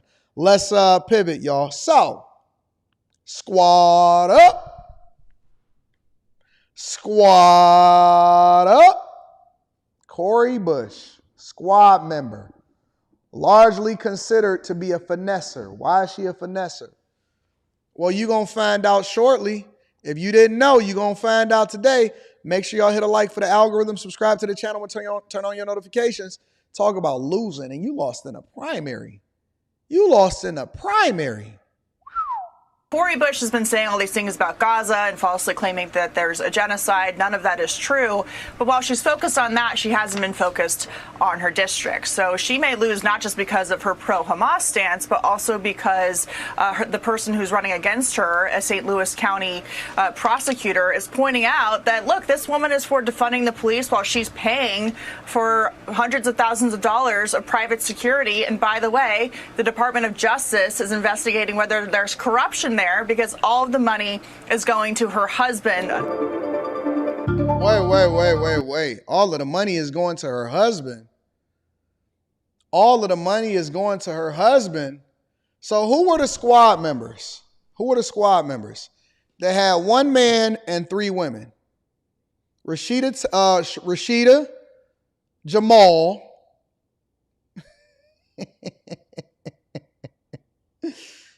oh my God. Rashida and Jamal. Shout out to Rashida and Jamal.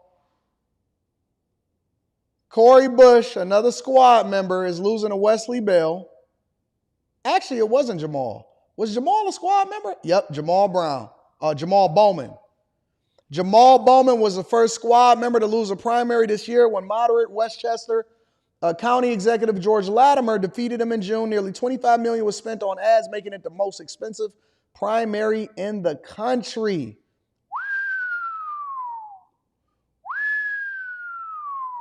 AOC, Rashida, Summerlee, Omar, squad members is getting taken down one by one by one by one. One by one by one by one. Squad members. AOC is kind of the leader. You know, but AOC, she suffered from, she got pretty privilege. A lot of people think that she pretty. A lot of people think that she has a lighter skin, so they're going to give her a pass. But all of the rest of them is going to fall before AOC falls.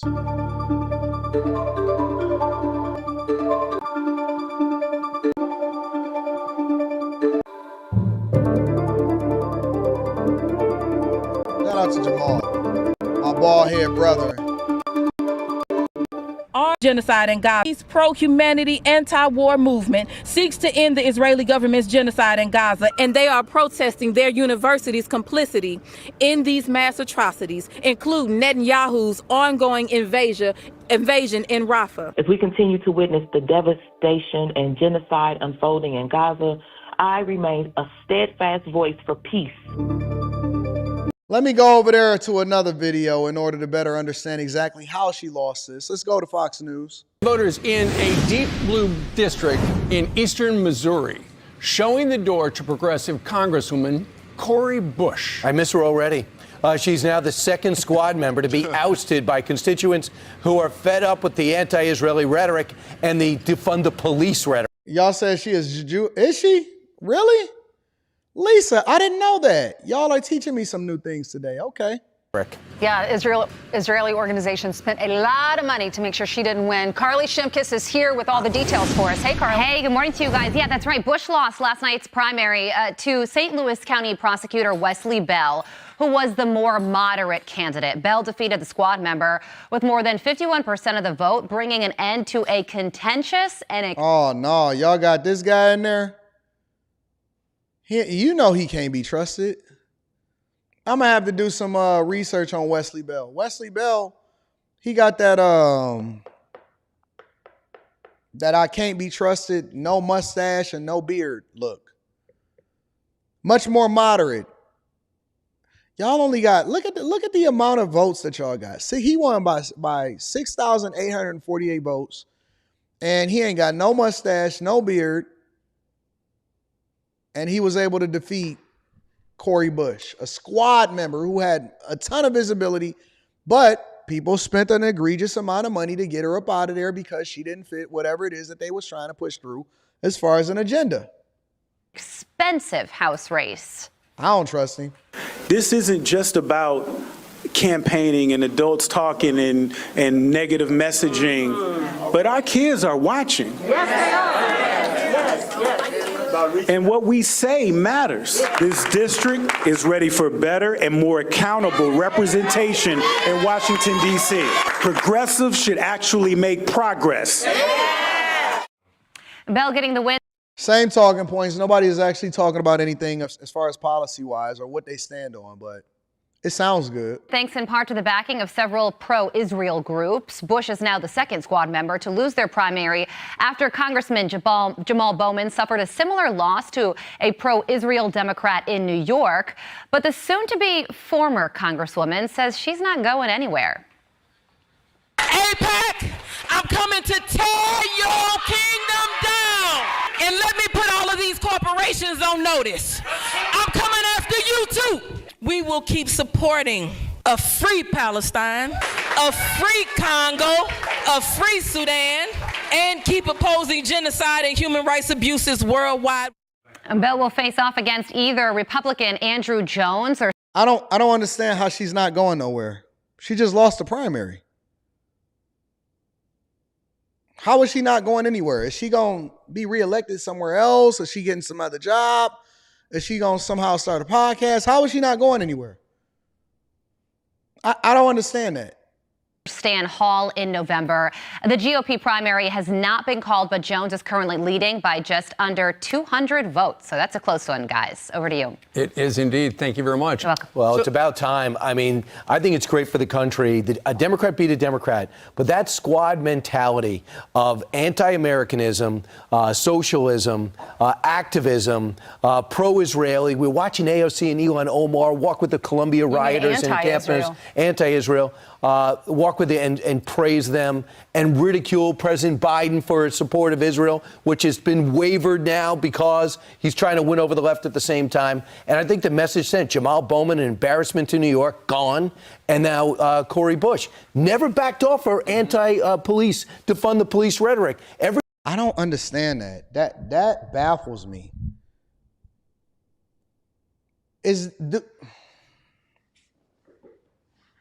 Do y'all really believe that these people believe that it's best for y'all to defund the police?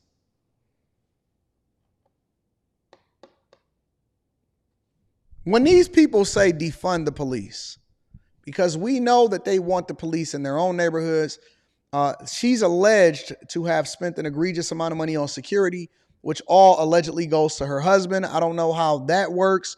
I haven't dug into it. But when we talking about funding or defunding the police, do y'all honestly think that anybody that with any sort of intelligence whatsoever believes that there should be less police officers or diverting of funds away from making sure that cops have what they need in order to do their jobs effectively to make sure that you're safe?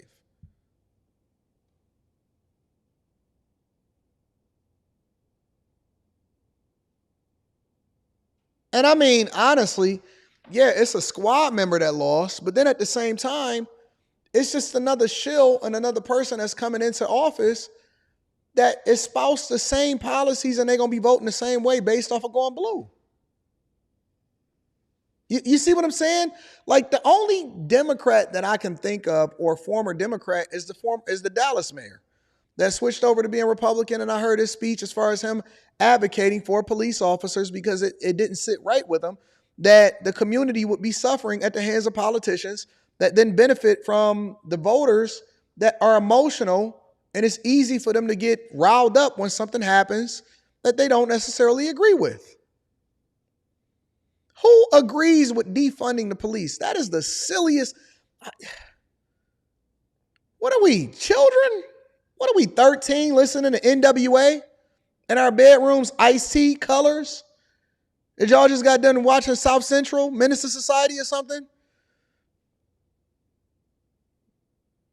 You dropped the bottle of beer at 11:15. What are we, 3? You don't want your children to be safe walking and playing outside? You want criminals to just run rampant inside of your communities? Who in their right mind would ever support defunding the police? That is the dumbest rhetoric that I've ever heard in my entire life. Every time that Joe Biden would say, I'm not for that, my party's not for that, she'd Like, go, even oh, yes, if I am. you're incredibly liberal, even if you're super duper duper duper duper liberal, come on now. Everybody that's liberal inside of my chat right now, everybody that disagrees with me on most of my talking points, we all got to agree that we need better and more police officers, even if you have to give better training to the ones that's there or better vetting to the ones that come into it. But more importantly, we all got to be on the same page at that at least. Tell me that we all see things the same when it comes to funding the police. Who in their right mind thinks that removing police officers and funding from police officers or redirecting funds that police officers and having social workers show up at the houses of these people that ultimately police officers die every day of? Come on, man.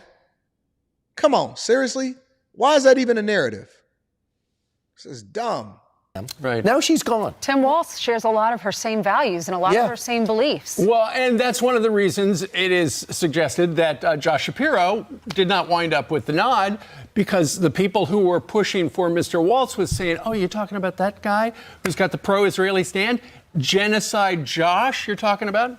So it's interesting to see how that dynamic is working out in the Democratic Party. Well, so that's what happened to Cori Bush, another squad member. 2 for 2, lost a primary and is being removed because the people do not know or no longer align with her. Anyways, let's go over there and read a couple of the super chats, and then we can continue over with the show.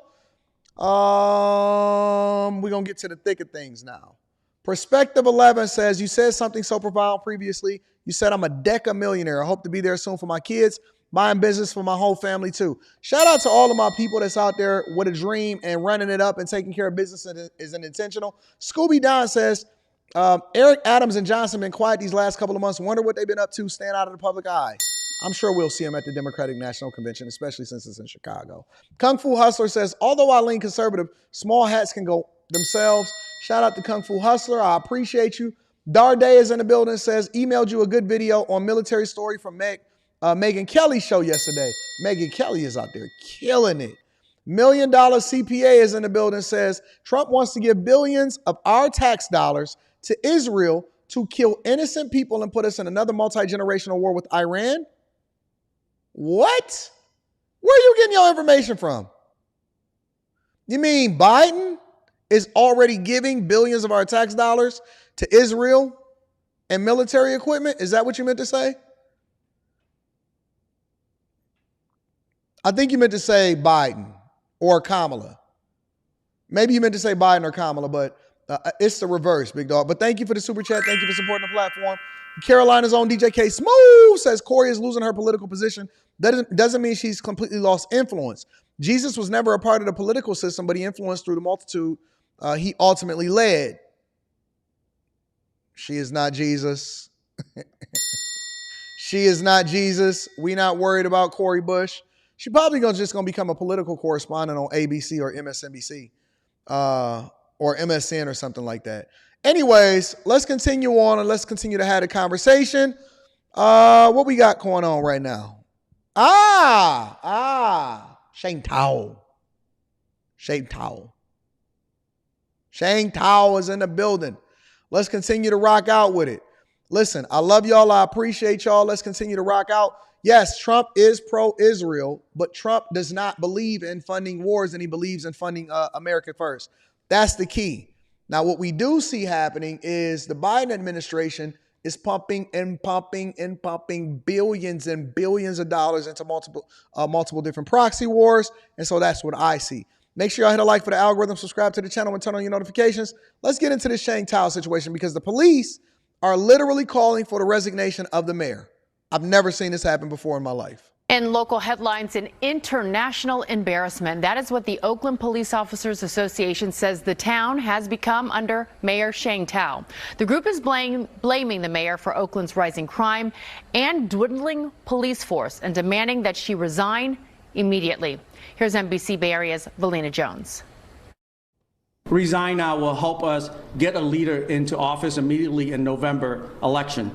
It will also save the city millions of dollars. At a press conference today, the Oakland Police Officers Association flatly accused Mayor Shane Tao of making Oakland a more dangerous place. For 2 years, almost 2 years, we've been waiting, and we see this ship is not steering in the right direction. The leadership in the city continue to fail again and again, and the citizens out in the street are suffering. In a lengthy letter, the police union listed several criticisms of the mayor, including the city missing a state deadline to potentially qualify for millions in crime-fighting funding. They also note the FBI raid on her home, saying it creates a lack of credibility. The union points to the mayor for crime being out of control, highlighting the past 48 hours, where a sideshow led to 5 people being shot and a separate shooting, leaving 3 wounded. OPOA blames the mayor and the city council majority for a recently passed budget that cuts the police force from 712 to 678 officers. We're working backward if we think that we can function as 600 police officer or 678 police officer. Y'all only got 678 police officers in Oakland? Wait. I'm confused. Do y'all only have 678? Hold on. Let me look at this really quickly. Y'all making me pull out my keyboard to better understand what the piss is going on in Oakland.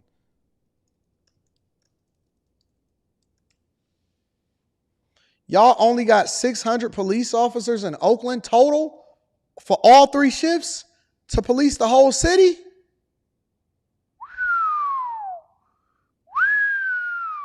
Y'all got 600 underpaid police officers in Oakland? No wonder crime is running rampant.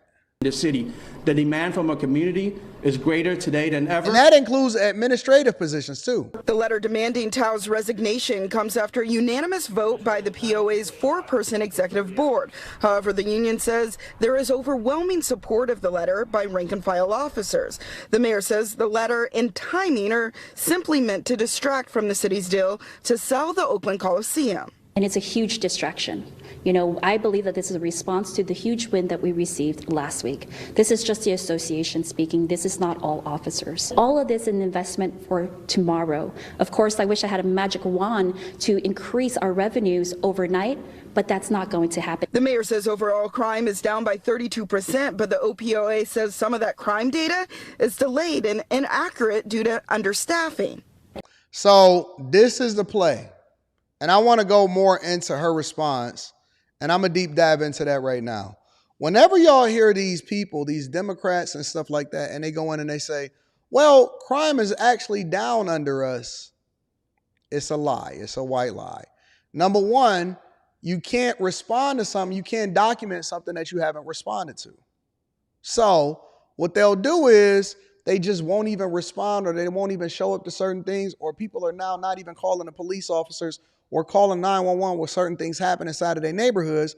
And so they're realigning what they say crime is, or they're not even documenting certain things that's happening inside of the community in the first place, which could basically lead you to believe that crime is down. But we all know that homelessness is up, street shows is up, crime is up, violent crime is up. And so they're juking the numbers. They'll say, well, crime is down 32%. Well, of course it is, because you're not responding to break-ins. You're not responding to stolen vehicles anymore. We know that there's literally yards and there's cars lined up and dumped all over the place in Oakland, and the people are feeling less safe than ever before. Are you telling me that these 600 police officers are fighting crime harder than ever than when they were better staffed? Absolutely not. Let me get into her response. I want to see how she feels.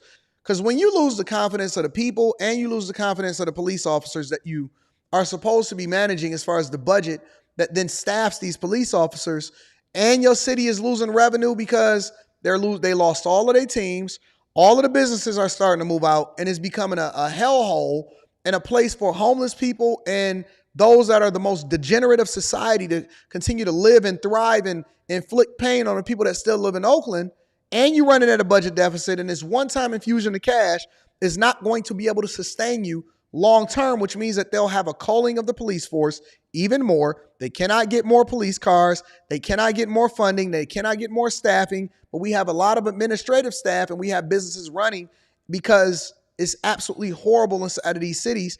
And Oakland is now becoming a poster child of what is the worst thing about America.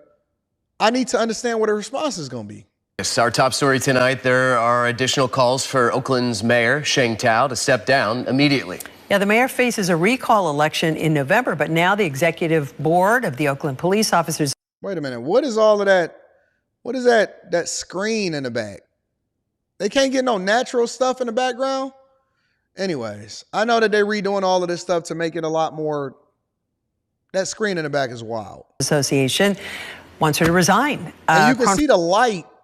If you look right behind her on her right side, you can see the light shining against the screen. It doesn't even look natural. It's supposed to be like it's windows in the back and all of this stuff. It doesn't look natural. You see the light going against the screen? Who's the designers of some of these sets, man? For as Dan Kerman reports. This is a continued failure of the mayor, one thing after another. The four-member executive board of the Oakland Police Officers Association has called on Oakland Mayor Sheng Tao to resign immediately. We see this ship is not steering in the right direction. The leadership in the city continue to fail again and again, and the citizens out in the street are suffering. At a news conference Tuesday, OPOA President Wee Win cited rampant crime and increased fear among Oakland residents. We want to let the community know that we hear you and we understand your frustration. That's what we want the community to know, and we want changes. With only 35 patrol officers on the beat at any given time, he also criticized the mayor and city council for not finding a way to increase the number of officers despite the city's ongoing budget crisis. In order for our city to survive and sustain and draw businesses here, we need to have more police officers to make people feel that they can exit their home and not feel imprisoned in their own home. This is a huge undermining of our great officers on the streets. Our crime numbers are trending downward, and that is because of the great work of our police officer and our violence prevention teams. Oakland Mayor Sheng Tao slapped back at the OPOA leadership, not only saying crime is trending down, but giving herself and the city council credit for saving 100 police officers by selling the city's share in the Coliseum site. The historic win on selling the Coliseum so it can finally be developed, that's going to generate tax revenues for... No, it's not. Not just today, but also for tomorrow and 10 years from now, 20 years from now, so that we can see a more robust police department and fire department. The mayor also made it clear she will not be resigning before November's recall election, due in part to the fact that the bulk of the recall is being funded by a single donor. I believe that Oakland voters, that they know better than to allow for one person to take away their democracy. Right? And that democracy is going through an election cycle. I believe that my re-election would be the time where Oaklanders can grade me on my work. We have accomplished great things in less than 2 years. If the mayor does not resign, the OPOA says they will begin taking a more active role in the campaign to recall her. I don't think that she's the woman for the job. I think that when you lose the people, and you lose the police officers, and you have a black eye on the city, and your budget is messed up, I think that you're going to have to walk away. Sadly enough, most politicians are not walking away unless they get a major scandal in a situation where they're going to basically get convicted of something, and they know they're going to get convicted of something. And even then, you just got to go ahead and convict them. Because like if you look at Tiffany Henyard over there in Dalton, Illinois, it's largely been quiet. I've seen a couple stories come across my desk and in my email lately, and even in my algorithm, about certain things that's happening over in Dalton, but we don't care about Dalton no more because Dalton deserves whatever Dalton is getting right now because that's the way that they voted. Also, on top of that, though, I don't think that she's the person for the job. And running a city is a very, very complex job. I made a phone call yesterday to better understand what it takes to run a city. And I also did multiple different interviews with the former mayor of Detroit, Kwame Kilpatrick. And he broke down all of the intricacies, all of the negotiations, what it takes, how it is that they recruit different businesses. I know he catches a lot of flack, but he was one of the people, the landmark people that successfully managed through a Super Bowl. He got the Riverwalk built that's now this administration is benefiting off of. And Mayor Mike Duggan is pretty awesome. But just to get the insight, and it's good to have that insight and that to be able to tap in with people to better understand it. The biggest things that you really have to do is recruit for companies to come in and have jobs. I know that we sit here and we have all of these conversations about what's happening in the crime and all of that. But the reason that you set that up and the reason that you then put people in a position or the reason why you fund the police is because you want to make it easier and safer for business owners and large corporations to come in and do business inside of your city, which ultimately feeds into the tax rolls. And then, the people aren't under duress as much because, again, like I say, a rising tide lifts all boats because then it incentivizes other people to then come in and want to do business and invest in that same area. But when you're losing all of your sports teams, when your schools is trash, when homelessness is running rampant and all of this stuff, it's not an environment that's conducive for businesses to want to move there. I can't imagine any business saying that, I want to go move to Oakland, based off of what's happening right now. You got FBI raids happening. The police and the mayor don't get along. City council is trash. The budget is messed up and everything is just going bad. Why would anybody that wants to pour into the tax rolls want to move over into Oakland? All of the businesses moved out. Even In-N-Out moved out. And they were supposedly profitable. I would never run for office in my current state. I would have to seriously have nothing else going on in order to ever run for office. I think that it is a thankless job. It is a silly job. And it is, especially for a city that's being ran into the ground, you would only want to be a part of a city that is already thriving. Because if you got to fix it yourself, and it takes time to fix this type of stuff and recruit businesses and build great relationships, it's going to be bad. Guy Ninja says Biden gave away, Trump negotiate. Shout out to Guy Ninja. I appreciate you. Daddy Day Trips is in the building. Says, AD, you need boots on the ground when something pops off in Compton, LA area. Tap in. We ready to go where the rest won't. Shout out to Daddy Day Trips in the building. My guy, I appreciate you, bro.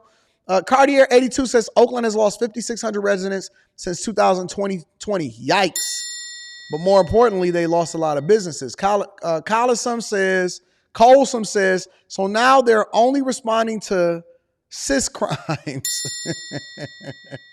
Deshaun Rose says, good riddance to the squad. Now we all need to get rid of Whitmer and her. Oh, tell me about it. The cabinet of lefties. Make Michigan red again. Tell me about it. I do not like Governor Whitmer, who does the same thing as Kamala Harris, and she put on a bunch of buffs, Cartier glasses, in order to try to make herself endearing to the people. I do not like that lady. I think that she absolutely mismanaged Michigan, especially during the pandemic, and she did it in order to be able to get Biden in office and swing it to blue. Shout out to you, Anton, and the Millionaire Morning Show and the Bag Chasers. Got to get back to trucking. We'll be listening on the road. Big ups to you, big dog, and shout out to C-Will and all of the Bag Chasers and the people that's running it up. I appreciate y'all. Y'all ready to continue over with the show? I want to get to something because I haven't done this in a while. And so you guys know that I like to do this. I like to get to people and see what the sentiment is of people that's complaining online so that I can criticize them or support them and the problems that's happening in society.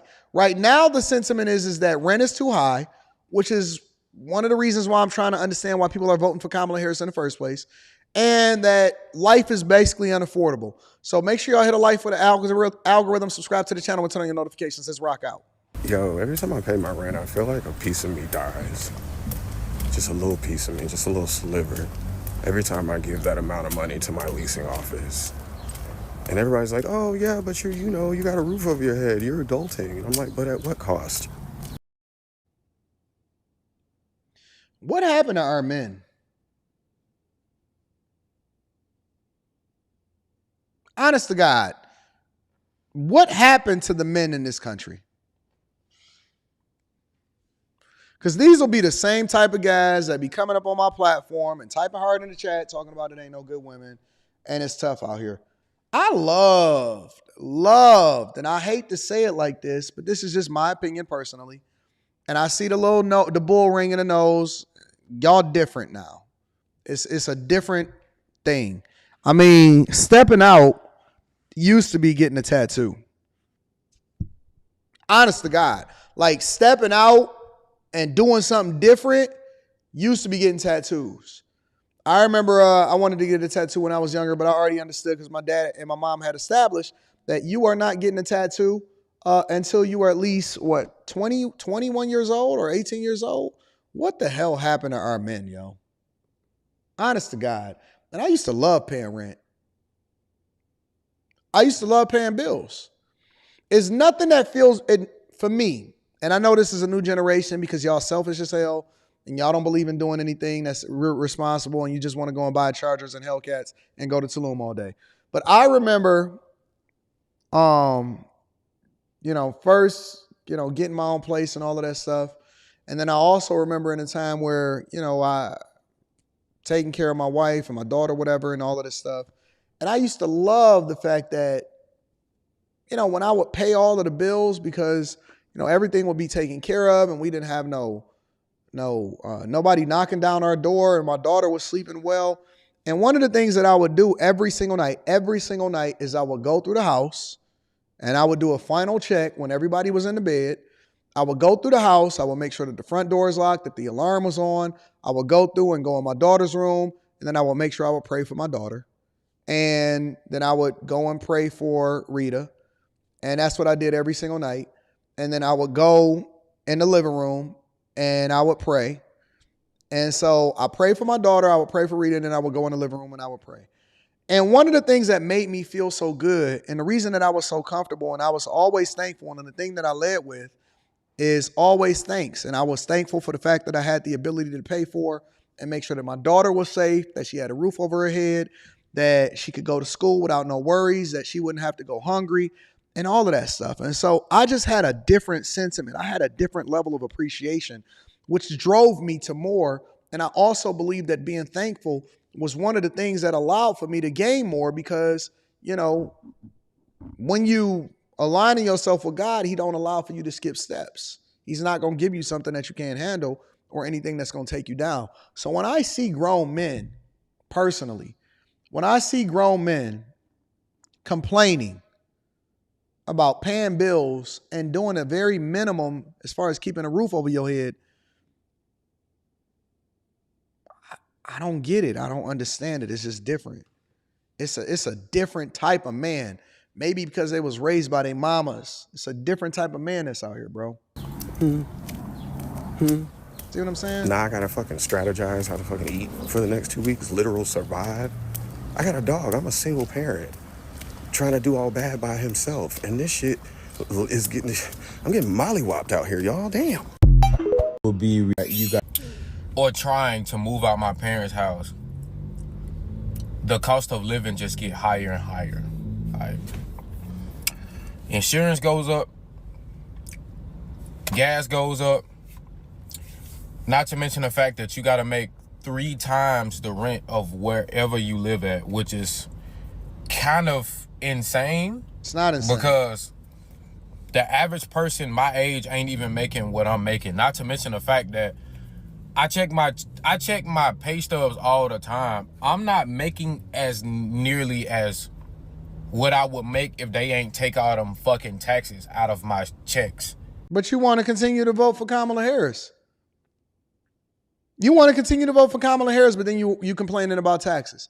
Listen, if you can't afford 3 times the rent, then either you need to lower where it is that you live in or the amount that, you know what I'm saying, the amount that you paying, that's A, or B, stay home.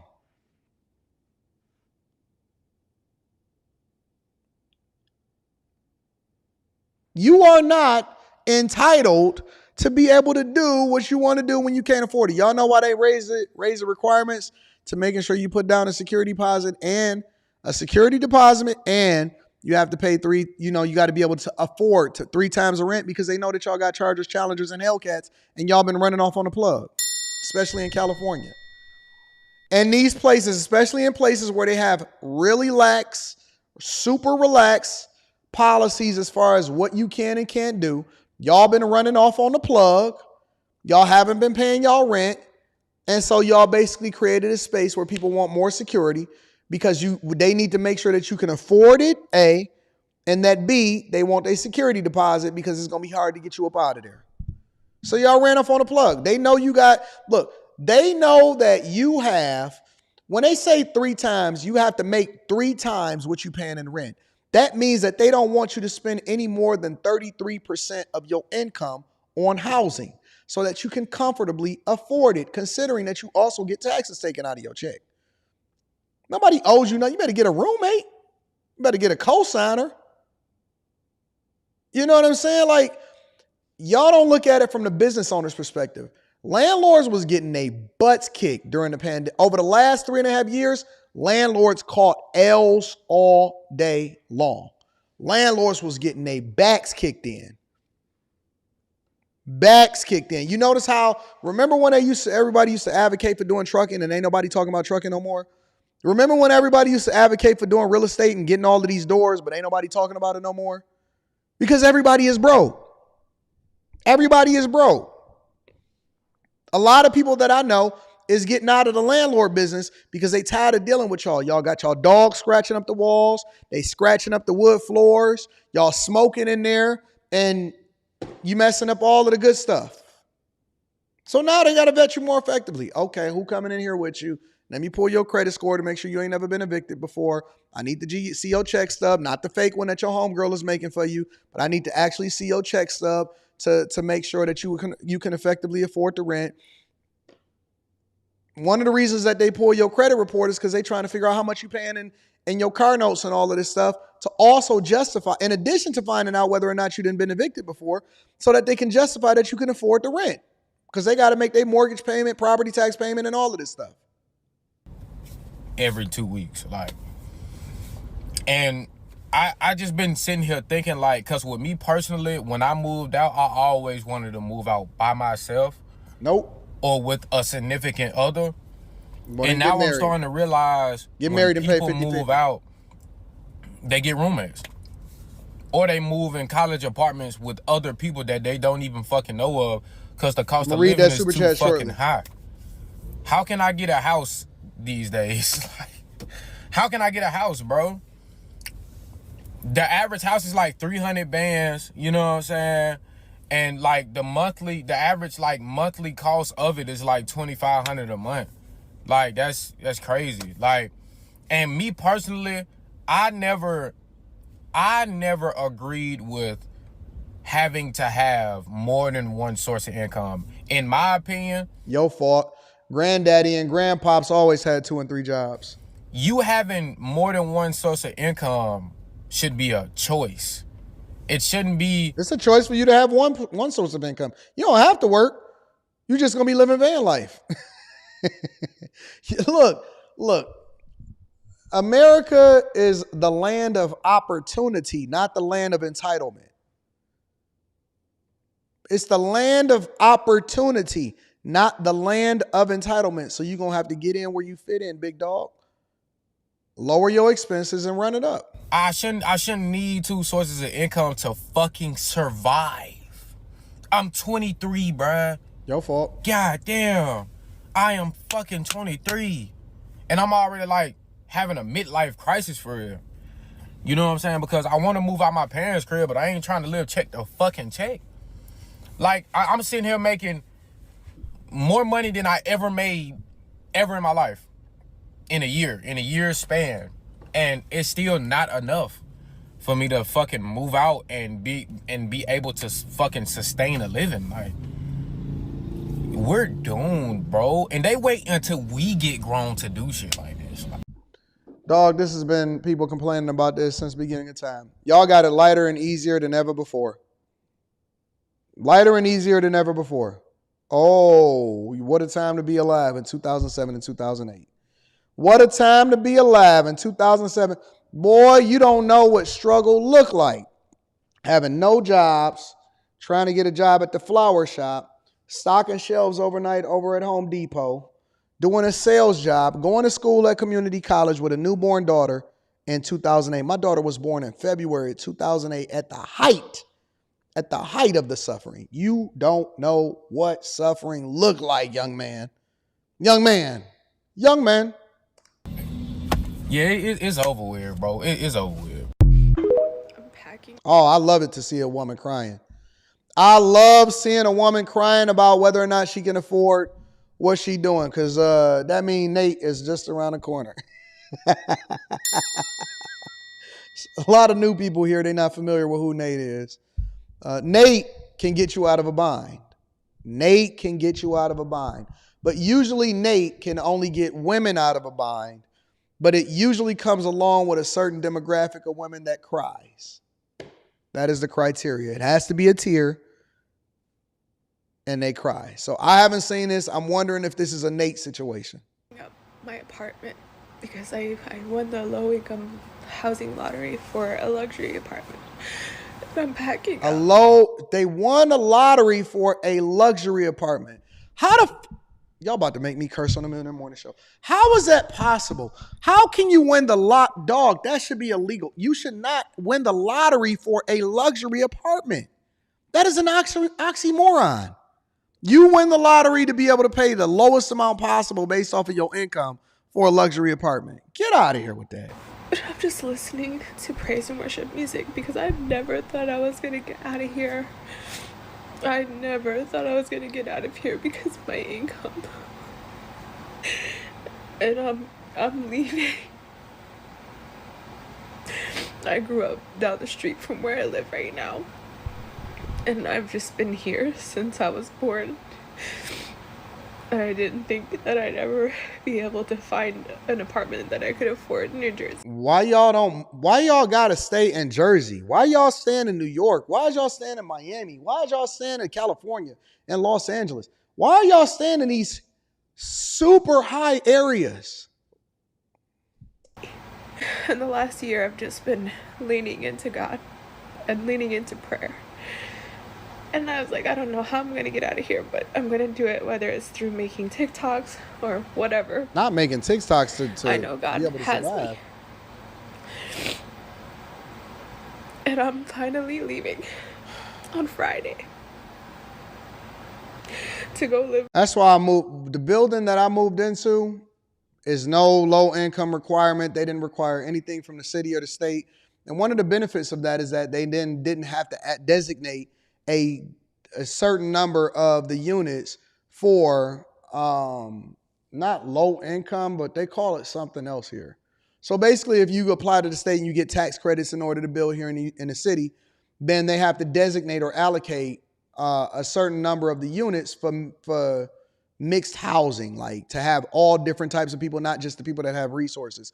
No, I want the people that can actually afford to live where I'm living, because I'm not looking to be going down the elevator with somebody that was crying because they just was praying to Jesus and they won a lottery to be able to live right next to you and pay a lower rate just because they them. No, live where you can afford it. I don't know, whatever, bro. In a nice ass area with my son. And you a single baby mama? Oh, man. I never thought I'd be able to give him that life. Where is the daddies? And I have to give all of the glory to God. All of the glory to God, because the way that the sequence of events happened, I just know this was from God. There is no way. I just have to make this video to say thank you to him because, bro, I'm getting out of the hood. We got one, coach. We do got one. We got one, Cartier. We got one. Small child, living in the hood, packed their car up, got their TV in the back along with their furniture and their couch in the box. We got one. Somebody get Nate on the phone. Where they can increase your rent, and we just got back from vacation and that shit is already affecting us. They're already trying to raise our rent. What do you mean you just got back from vacation? If you can't afford to live where you live. Why are y'all on vacation? And because of that, we had a whole like dispute thing with our landlord this morning. And because of that, I'm already on plan B, C, D, all the way up to Z in my head. And I'm trying to find already another place as a backup in case we do have to move. Why is it that no place near us that can accommodate I can see the tears coming. What's up with women crying on TikTok? me and my child and my man is affordable? Nothing is affordable in this city at all. 2-3 bedroom apartments and the prices are $3,000-$4,000, even $5,000. That's fucking ridiculous. And I'm crying because I know everybody's gonna come at me talking about, oh, so just move. I can use that money to rent a house somewhere else. I understand that. My family's here, my friends are here, my community. I don't want to leave home, you know. My family, my friends, and my community is here. I don't want to leave. Do y'all realize that y'all are literally experiencing first world problems? This is so first world. It's people that's really going through stuff. So you got a choice of what you want to do when you want to do it. And y'all are complaining because you can't afford to live where you want to live, where your family and your friends are over there in NYC. Give me a break, dog. Give me a break. Give me a break. I'm not going for it. I don't understand. I don't get it. You can't afford to be there. That's not for you. That's not for you. And you know what? Let me say this also. I would be incredibly embarrassed as a man, as a father, as your man. I'm assuming she said her man, so she didn't say her husband. I would be incredibly embarrassed if my wife is on TikTok crying the po mouth. Don't you embarrass me out here in these streets. Don't you embarrass me out here in these streets. You not going to be out here embarrassing me. Heck no. It's 1,000 other things that you can talk about. But now I'm going to be walking down the street with you and people going to be looking at me because I'm not sufficiently providing for my family. And look, when y'all say that y'all got a man and y'all walking around crying the po mouth and crying on TikTok about how it is that y'all just got off vacation and you got a little kid up under you and you can't afford to live no more, that is embarrassing as a man. Do y'all not have a sense of pride? Do these guys not have a sense of pride? Y'all letting these chicks upload these TikToks and leaving it on there for the internet to be able to react to forever? Y'all don't have a sense of pride? Heck no. Don't sit there and cry the po mouth. I'll figure it out. We're going to figure out a way, baby. But get off of TikTok on that type time. Do some makeup videos. Do some tutorials. Whatever you got to do. But don't be out here throwing my business out here in the street. Oh. And it's so and then the very next post, it'll be, this is my man. frustrating because like so many of us go through this that we have to eventually leave our homes because we can't afford to be here anymore. Don't and I'm embarrass fucking me. Frustrated. My family's here, my best friends don't embarrass me, baby. Are here, and that's all I have. And the fact that we might have to leave and relocate another state hurts. We can't even afford to live home anymore. Don't embarrass me, baby. I'm just upset. And I just needed to vent because I know this is something so many other people go through. And I know I don't really talk about it on my page, but I relate to all of you. My man. It sucks. And I know that my city is losing its people because of the rent, because of the price of living. This shit is ridiculous. Nah, you can't embarrass me like that, baby. Not on the intranet. I can't have that. Let me read some of these super chats. And then I got one more thing that I want to say to y'all before I let y'all go. Big B says, Democrats never talk about Joshua or American issues. It's always about some other country's issues or some social nonsense. Shout out to Big B. Ash is in the building. Shout out to my dog, Ash. Ash says, AD, I remember the first time in a long time I flew through Atlanta Hartsfield Airport as a masculine heterosexual veteran. I saw a lot of saucy black men. A lot of men today are weird to me. Me too, bro. Me too. Atlanta is a weird airport. You got to take that stupid train to get to C or A or whatever it is. Mr. Joe says, no debt, and my rent is less than 25% of my rent is less than 25% of my income. Life is blissful. My only problem is snacks. My fellow truckers know. Y'all got to get through it. Listen, we appreciate y'all for delivering for us. Joshua Pollard, Sr. in the building says, can you please tell me why everybody knows the economy is horrible and everybody knows Trump is the only one who can fix it, but yet they still choose to vote for Harris so that they can cry and get Nate on the phone? Shout out to me. I meant budget. Yeah, I know what you meant. That's why I said it the way I said it. Shout out to you. My girl Mika in the building. Because I go on companies' retreats, not vacations. She is not trying to be spending no money out here in these streets. Shout out to my girl Mika in the building. A-Man01 says a big nasty Nate. Julius Richard says the woman cry to see if they can get a GoFundMe going. Don't fall for it, people. Facts. Ash is in the building again, says, AD, a lot of black folks is weird to me. Want to know, you think I wanted to leave the Windy City, tie shy, the go? Never. I thought I would never leave my city and extended family, but guess what? I had to do what I had to do. MAGA. MAGA, hashtag MAGA in the building. Well, guess what, Ash? I got a narrative. I got a perspective that I want to share with the people before I let y'all go today. All right? I got a perspective. And that perspective is stay home until you're 30. It's that simple. It's that simple. You may not like it. You don't want to hear it. I know there's going to be people that complain about it. They not trying to stay home. They think that they grown. They want to bust it open for a real one. You want to go out there and be for the streets. You want to come home when you want to. And mama not having that because mama's not going to have everybody coming through their door at any old time of the night. Some of y'all that's old school, you understand what that means. Mama is not trying to have y'all coming through the door at any old time of the night. Now, this is not exclusive to just people under 30 years old. Shout out to Jamal Parks. I'm going to be reading that super chat shortly. This is also for people that want to stack up some bags, get some bread, and then want to put themselves in a better position to where they can ultimately either buy their house cash or put at least 20% down or be in a space or a good financial position or where you don't have no debt. You're not leveraging that debt in order to try to survive, and you don't need to call Nate. You don't need to call Nate.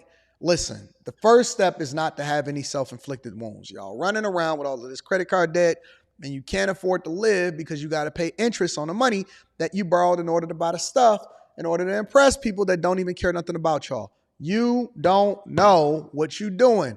And people think that just because they can have sex or just because they can join the military, that they are grown enough to move out on their own. You're going to be in a bind.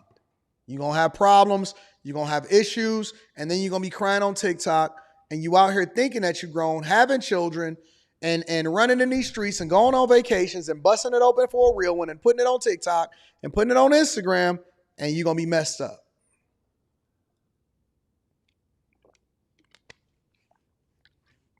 One of the keys to getting rich is staying home till you're 30. That 20 to 30 era is critical. It is critical. It is much more difficult to pull yourself up after 30 because A, you've already gotten a bunch of ways that you stuck in that it's hard to change your mindset. And success and wealth is a mindset thing first before it starts to translate in your actual actions. But practicing group economics and staying home until you're 30 is a real life hack that most people are not taking advantage of. Do not kick y'all kids out unless they out here doing stuff that they're not supposed to do. Don't push them out too fast. Stop trying to make them be too grown. Build a relationship with the people. Allow for them to fail in a controlled environment. Manage them. Manage how it is that they look at money. Teach them finances. All these different things. But do not kick your kids out too early to where they are not built for being able to survive. I know that we say the number is 18, 21. Y'all want to keep sending y'all kids off to school so that they can be by themselves and they can take out a bunch of student loans and credit cards that they're going to regret as a result of it. Do not push your children out too fast because you want to get a boyfriend and then you don't want Tyrese inside of the house. You don't want baby boy there because you want to do what you want to do. Your job as a parent does not end when your kid turns 18. I don't know who told y'all that. That's almost similar to when people tell me that they only supposed to work 40 hours. Who told you that? You work as long as it takes in order to put yourself in the best position possible. You grind as hard as you can so that you don't have to grind as much as you have to, as much as they're going to require you to when you get older. I am literally retiring again at 42 years old. I was retired at 37. And the reason that I was able to do that is because I was very intentional about not stepping out there to try to impress people that didn't even care nothing about me. Why are y'all so gung-ho on trying to run out there and get credit and drive the Challenger in the Scat Pack? And I know, you like the clout. We like clout so much. We want to be able to stunt for the gram. We taking pictures with other people's cars. You want to meet a girl and say, I don't live with my mama. You let these women shame you into saying, I don't live with my mama. I think saying that I live with, listen, I'm staying home. I'm stacking. I'm trying to save up in order to take care of business, buy a crib. If she don't see the vision, she ain't supposed to be with you anyway. What you worried about impressing people that ain't even on your level for? Y'all not equally yoked. Y'all not going in the same direction. You so busy trying to impress women that you ain't supposed to be with anyway. The woman that you supposed to be with is right over there. She chilling. She waiting on you to get your life together and stop trying to impress these dumb hoes. You want to get the Lambo, not for you.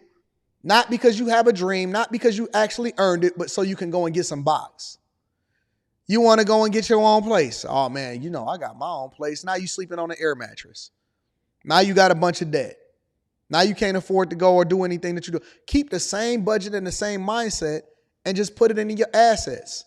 That allows for you, when you stay home with your parents, what it allows for you to do is it allows for you to actually invest in yourself more, which is the biggest investment that you can make. The first investment that you make, aside from not having any self-inflicted wounds, is in yourself so that you can then develop a career that allows for you to get a bigger bag. But if you gotta try to survive and then you also racking up debt, even if you just so happen to get a career, which most people don't even finish college, which means that they got a bunch of debt, they spent a bunch of time wasting it on stuff that's not better for them, then they go in to get an African-American studies or get an underwater basket weaving degree. You can't really invest in yourself. And when you get out of college, a lot of times you can't focus on the things that's meaningful because you're so busy trying to pay bills.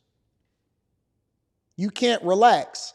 You can't go out to the outings. You can't network effectively. You can't do what you want, give the impressions that you're supposed to get. You don't have the money to be able to survive because all of it is going towards things that's not meaningful or things to impress other people or over to the landlord or to rent. And so instead of you practicing group economics to where, hey, mama house is paid for, or I can give her a little bit of the rent, but I can dedicate myself a little bit more to building myself up so that I can have a career and really make a whole lot of money and really run it up so that when I graduate college, I go straight from my internship into my position. I now have networking skills. I don't have to worry about all of the debt that comes along with it. And I can really, really be successful. Instead, y'all listen to the people that keep telling y'all to go get credit cards and this is how it is. How they gonna teach you how to run a business and you don't know the first thing about business? School can't teach you what I'm teaching you. School ain't going to tell you. They're not going to tell you this because the schools that you go into, they make their money based off of you paying tuition. And so they're going to advocate for you to get all of that student loan debt. Most of y'all, when y'all go to school, you don't even have to take out that much, but you take out more than you're supposed to so that you can use the money for stuff that's not going to be best for you. You're going to be paying for that for the next 15 years, bro. Because you're going to pay for it for 5 years. You're going to get laid off. And then you're going to go 5 years under the moratorium, and then you're going to go to other next 5 years, and then you're going to be talking about getting a public servant position so that you can possibly get your student loans paid off, and all you got to do is make a payment based off of your income. Man, that ain't no life to live. That's not no life to live. It's never a life to live to be on a struggle bus. I don't want to struggle with you. I want to thrive. I want to survive. I want to win. I want to be great. And if I have to make a small sacrifice early in my life in order to do so, I'm cool with that because I'm going to have 60 more years to do what I want to do and ball. I'd rather spend time pouring into my career and then making the type of money where I can then pour into my investments or pour into my business and then take off and start thriving. That's the move. What you think that hoes is going to go out of style at 30? They don't. You think the women ain't going to be there at 30? You think that they're not going to have no more cars on the lot for you to buy at 30? It's not. It's not. It's people that hit me up every single day that was supposed to be the man, homie.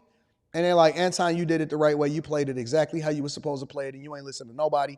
You did it the way that you said that you was going to do it, and you winning. 100%. It's people that I went to school with that will have to work until they die. They will have to work until they die. I do what I do because I want to and I love this, and I still make a whole bunch of money and get financially compensated accordingly because of it. They doing what they doing because they don't have a choice. It's a difference waking up with freedom and saying, you know what? I'm going into the office today, but I think I'm going to push the show back 15 minutes because, I just wanted to get a little bit of breakfast and I wanted to stop over here and I wanted to kick it with the people. You move with a little bit different of a bounce. Your life don't even really start until 30. Life don't really start lifing until 30. That's when it becomes fun, or you start to get in that prison of having to do what you have to do because you don't have a choice, because you made bad decisions when you was 20 through 30 and you think that it's going to be cool in order to recover from it. Stay home. Close your legs. You ain't got to get that box open to everybody that petition for it. Everybody that say you cute, now you trying to have his baby. Why you got to have kids by everybody? Why everybody got to skeet in front of you? What you think you missing out on something because you gave your box away that fast? To everybody that thought that you was cute because you wanted to go off to college so you could be grown and do what you wanted to do and go out and party? Don't you know that they slipping stuff in your drinks now? They roofing you? You want to be grown so bad. Instead of staying down, staying home, you listening to these hussies on social media and they're going to lead you down the dark path. Stay home till y'all 30. Run it up. Get that bag. Don't worry about what everybody else talking about. You running this race solo. This is a solo race. This is not a group race. This is not a relay. This is not a relay. This is a solo race. Stay home. Get that bag. Run it up. Put yourself in the best position possible. For all of y'all that's parents that messed up and you trying to figure it out, you going to get it. You going to figure it out, but don't lead your children down the same path that you went down. Stay home. Run it up. And I ain't saying stay home and play video games. I'm saying stay home, grind, run it up, make the investments, invest in yourself, pick the right curriculum, go to community college, transfer over into a major university, save money, go into something, a STEM program, get that bag, invest in your businesses, and take care of business. Thank me later.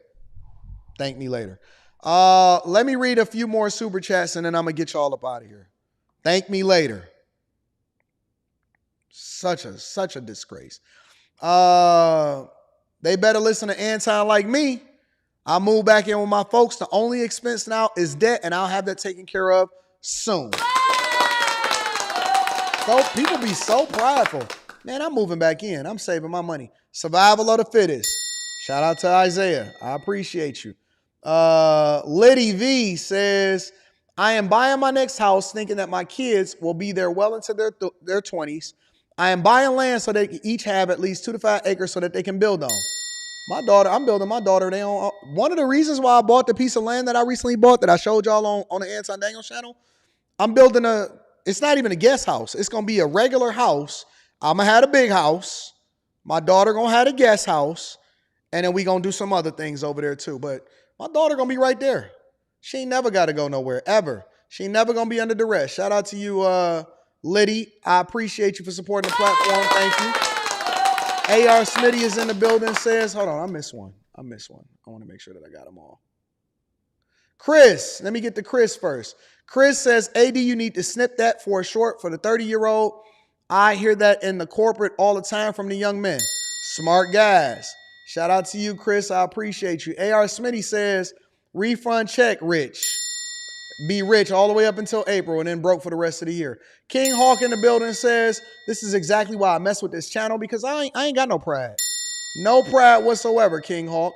And then Sir Darkness TV in the building says, me and my wife are investing in ourselves. Both went back to school. I am Army retired, and we live comfortably, but you got to stay grinding. Shout out to y'all. I appreciate y'all. Love y'all. Make sure y'all tap into the Patreon. Link is in the description as well as pinned to the top of the chat. I got to do a photo shoot today. I do. But I love y'all. I appreciate y'all. I don't know if I'm doing a show tonight or a live stream. I got to post some stuff on Patreon. And at the very least, we back here tomorrow morning. So I love y'all. I appreciate y'all. Y'all stay clean. Peace.